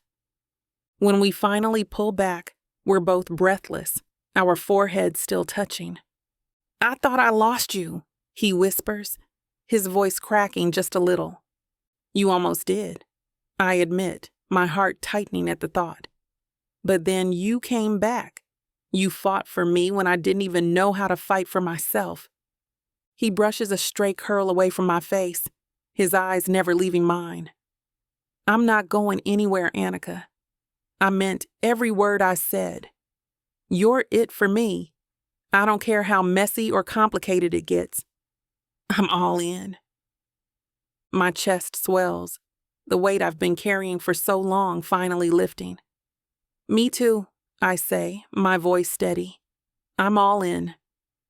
A grin spreads across his face, wide and boyish, and it takes my breath away. Good, he says, his hand slipping back into mine. Because I'm not giving you a chance to change your mind. I laugh, wiping at my cheeks. I'm not planning on it. We sit there for a while longer, watching the city lights flicker around us, talking in soft murmurs about nothing and everything all at once. He tells me about the job in London, how he turned it down because it didn't feel right anymore, not without me. I tell him about how terrified I was when I first realized I cared about him, how I almost ran the other way because it felt easier than risking my heart. And somewhere between all the words, I realized something. This isn't a beginning or an ending. It's a choice. Want to get out of here? Peter asks after a while, his eyes twinkling with mischief. I raise an eyebrow. Where to? Anywhere, he says, standing and pulling me to my feet. Everywhere, as long as it's with you. I laugh, my heart light in a way it hasn't been in years. Lead the way. He laces his fingers with mine, and we walk down the street together. The city buzzing around us, a new chapter unfolding with every step. And for the first time, I'm not afraid of where it will take us. Chapter 28. Peter, our book launch is the kind of success most writers dream of. We hit the bestseller list within the first week. Reviews roll in, glowing and enthusiastic, calling the book a fresh, modern take on love, unexpectedly raw and honest, and an undeniable collaboration of two creative forces. I read those words, and I can't help but smile because it is undeniable. Annika and I have created something real, something bigger than either of us ever imagined. But the book isn't what I'm most proud of. What I'm most proud of is her. I glance at Annika across the living room, where she's curled up on the couch, her laptop perched on her knees. She's focused, her brow furrowed as she reads an article about our book's success. Every once in a while, she mutters something under her breath, tapping a finger on the edge of her laptop, like she's cataloging thoughts for later. God, she's gorgeous when she's lost in her own world. The past few weeks have been a whirlwind. Interviews, press events, phone calls with agents. It's been exhausting, but through it all, we've found this rhythm that feels effortless. It's not perfect. We still argue sometimes, usually over ridiculous things. Whether pineapple belongs on pizza, it does not, or who gets control of the TV remote. I've learned to let her win, but even those arguments feel good, real, like we're figuring it out together, one messy day at a time. And every time I wake up next to her, every time I hear her laugh or catch her giving me that sly little smile that says she knows exactly how much she's under my skin, I realize something. I'm ready for more. I lean against the counter, watching her from across the room, my heart pounding a little faster than it should. "Hey," I say, my voice casual. She glances up, her eyes warm and curious. "Hey, what's up?" I cross the room and sit next to her on the couch, resting my arm on the back cushion. "I've been thinking." Her lips curl into a smile. Oh, that sounds dangerous." I chuckle, nudging her playfully. "Hear me out." She closes her laptop and turns to face me, her full attention on me now. It makes my pulse thrum in a way I'm not quite used to. "I was thinking," I say again, taking a deep breath. "We've built something pretty amazing together. Not just the book, but this, us." Her smile softens, her eyes shining. "Yeah, we have. And I want more," I say, my voice steady but raw. "I don't just want this moment. I want every moment. I want us. For real, for the long haul." Annika's breath catches, and for a second, I think I've said too much, too soon. But then her fingers brush against mine, warm and steady, grounding me.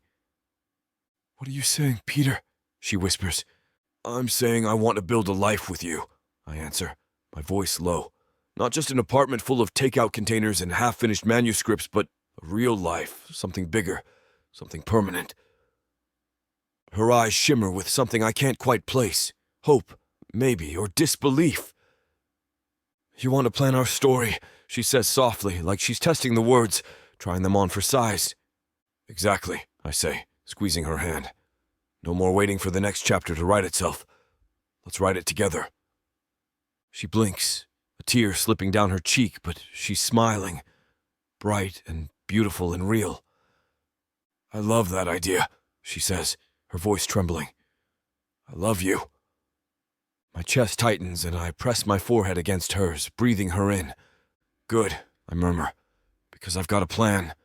A big one." The next day, the idea sticks with me. I can't stop thinking about it, my mind spinning with possibilities. I want to surprise her. I want it to be big, but not overwhelming. Something that feels like us. I start planning in secret, calling in favors from friends, making lists and diagrams in a notebook I've hidden in my desk drawer. It's not just about the moment. It's about making it perfect, about showing Annika how much she means to me. One evening after Annika falls asleep on the couch, I sit down with my notebook and open it to the latest page. At the top, written in big, bold letters, are the words, "Proposal Ideas." Beneath it, I've listed a dozen possibilities. Everything from a private rooftop dinner to a flash mob in the middle of Central Park. That one got crossed out almost immediately. I run my fingers down the list, tapping my pen against the edge of the page. It has to be meaningful, personal, something that'll make her laugh and cry and roll her eyes at me all at once. And then it hits me. I jot down a few notes, my pulse quickening. It's perfect. It's us. I glance over at Annika, who's curled up under a blanket, her chest rising and falling in the steady rhythm of sleep. I can already picture the look on her face when it happens. The surprise, the joy, the way her eyes will light up when she realizes what I'm doing. It's going to be perfect. I can't wait to ask her to write the next chapter of our story together. Chapter 29. Annika. The room hums with conversation, laughter rising above the clinking of glasses and the soft strains of music from the corner of the restaurant. It's an intimate celebration dinner. Just a few friends, our publisher, and a handful of colleagues, meant to mark the official success of our book. I should be over the moon, and I am, mostly.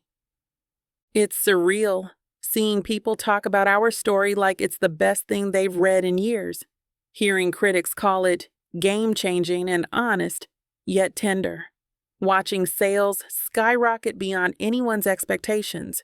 But the truth is, I'm overwhelmed. This is everything I've worked for. Everything. And yet, there's this nagging feeling in my chest that keeps me from fully relaxing, from leaning into the moment and just letting myself be happy. I take a sip of champagne, scanning the room for Peter. He's been unusually quiet all night, which isn't like him at all.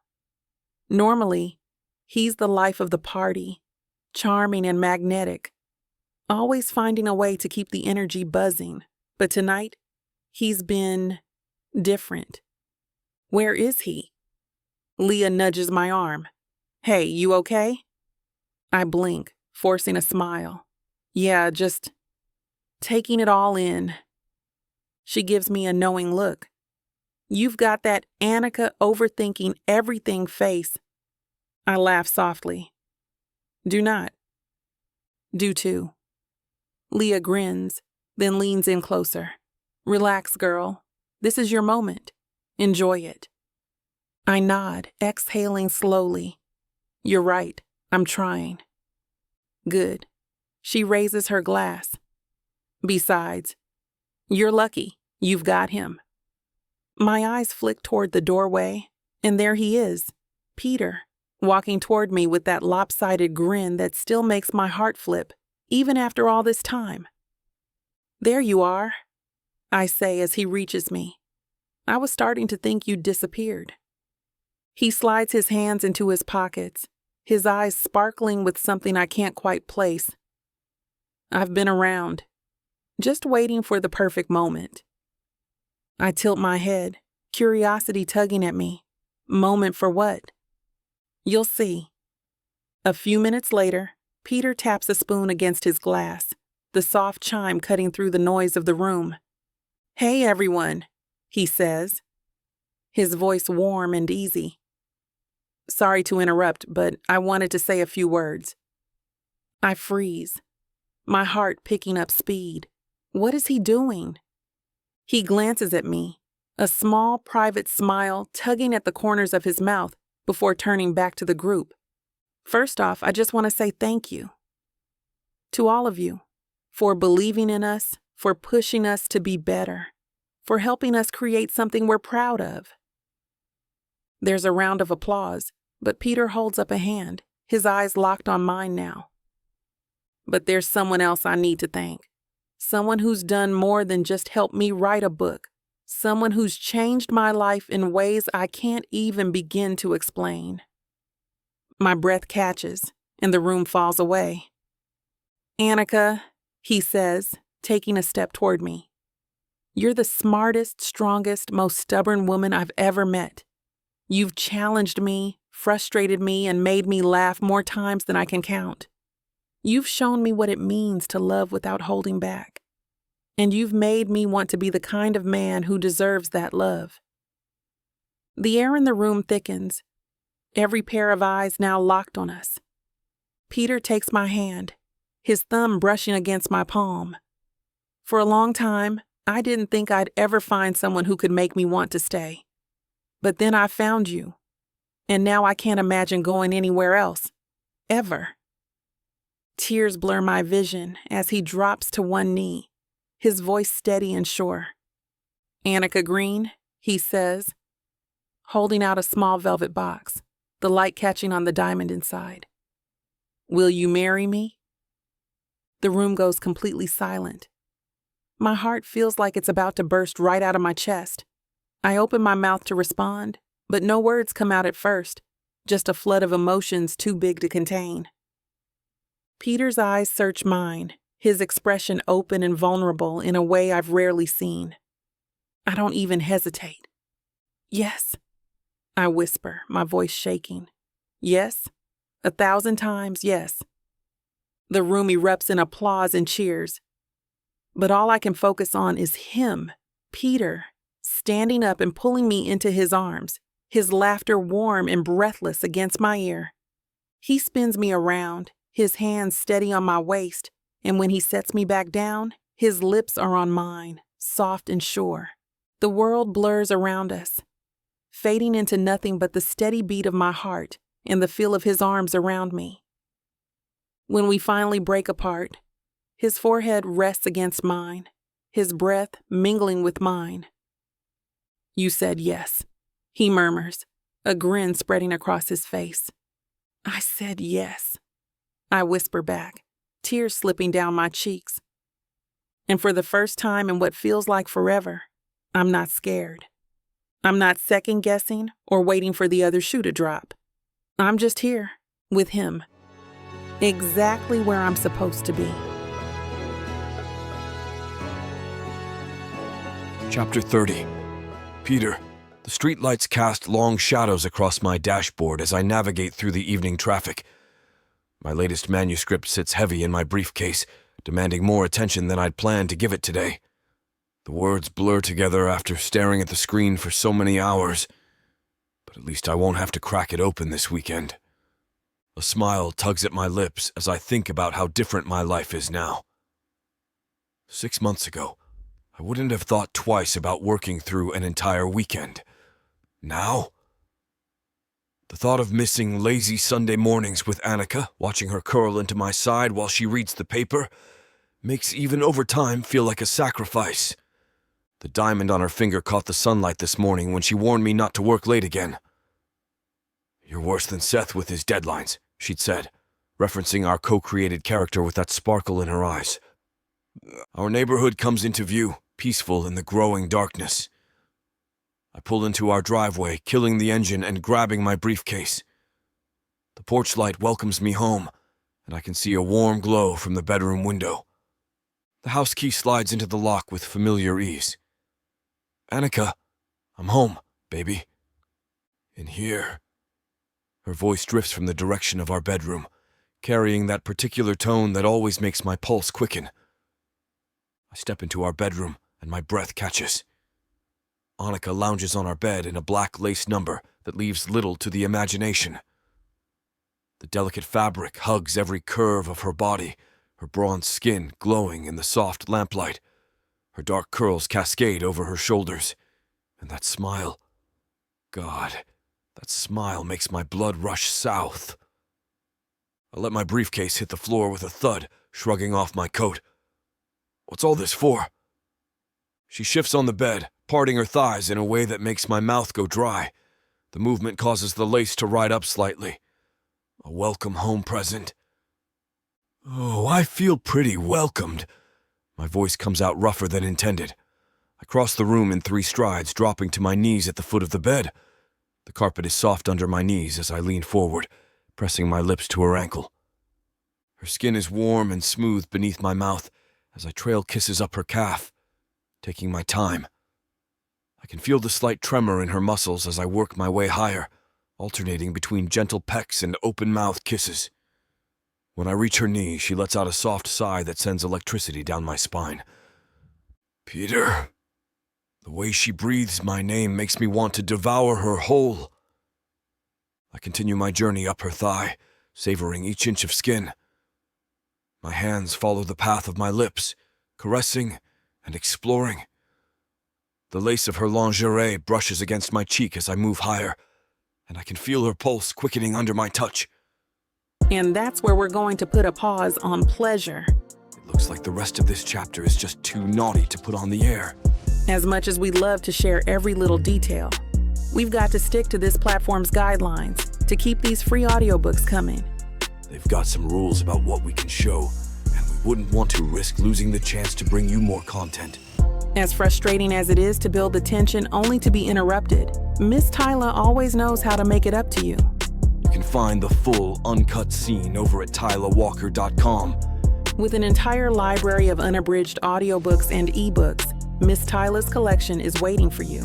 And if you use code SAVE40, you'll get 40% off any digital product, even on bundles that are already discounted. So don't let the fun stop here. Head over to TylaWalker.com and treat yourself with Miss Tyla. I collapse sideways, dragging her against me as we both gasp for air.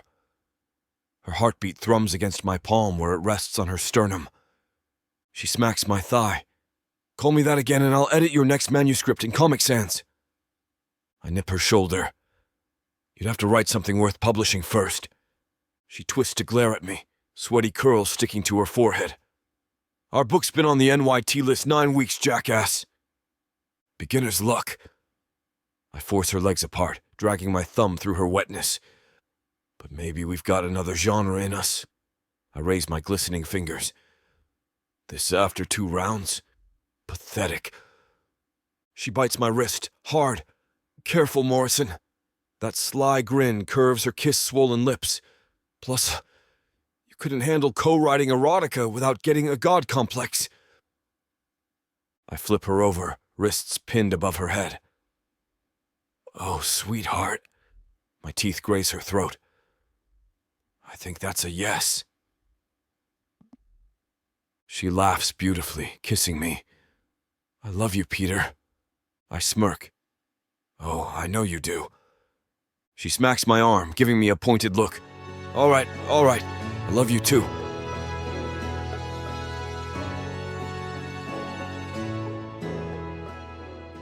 When Nyla Thomas agreed to a fake marriage, she wasn't expecting it to land her in jail. Nyla Thomas, you are under arrest for the murders of Hilda and William Stone. She wasn't expecting to find out the truth about her family.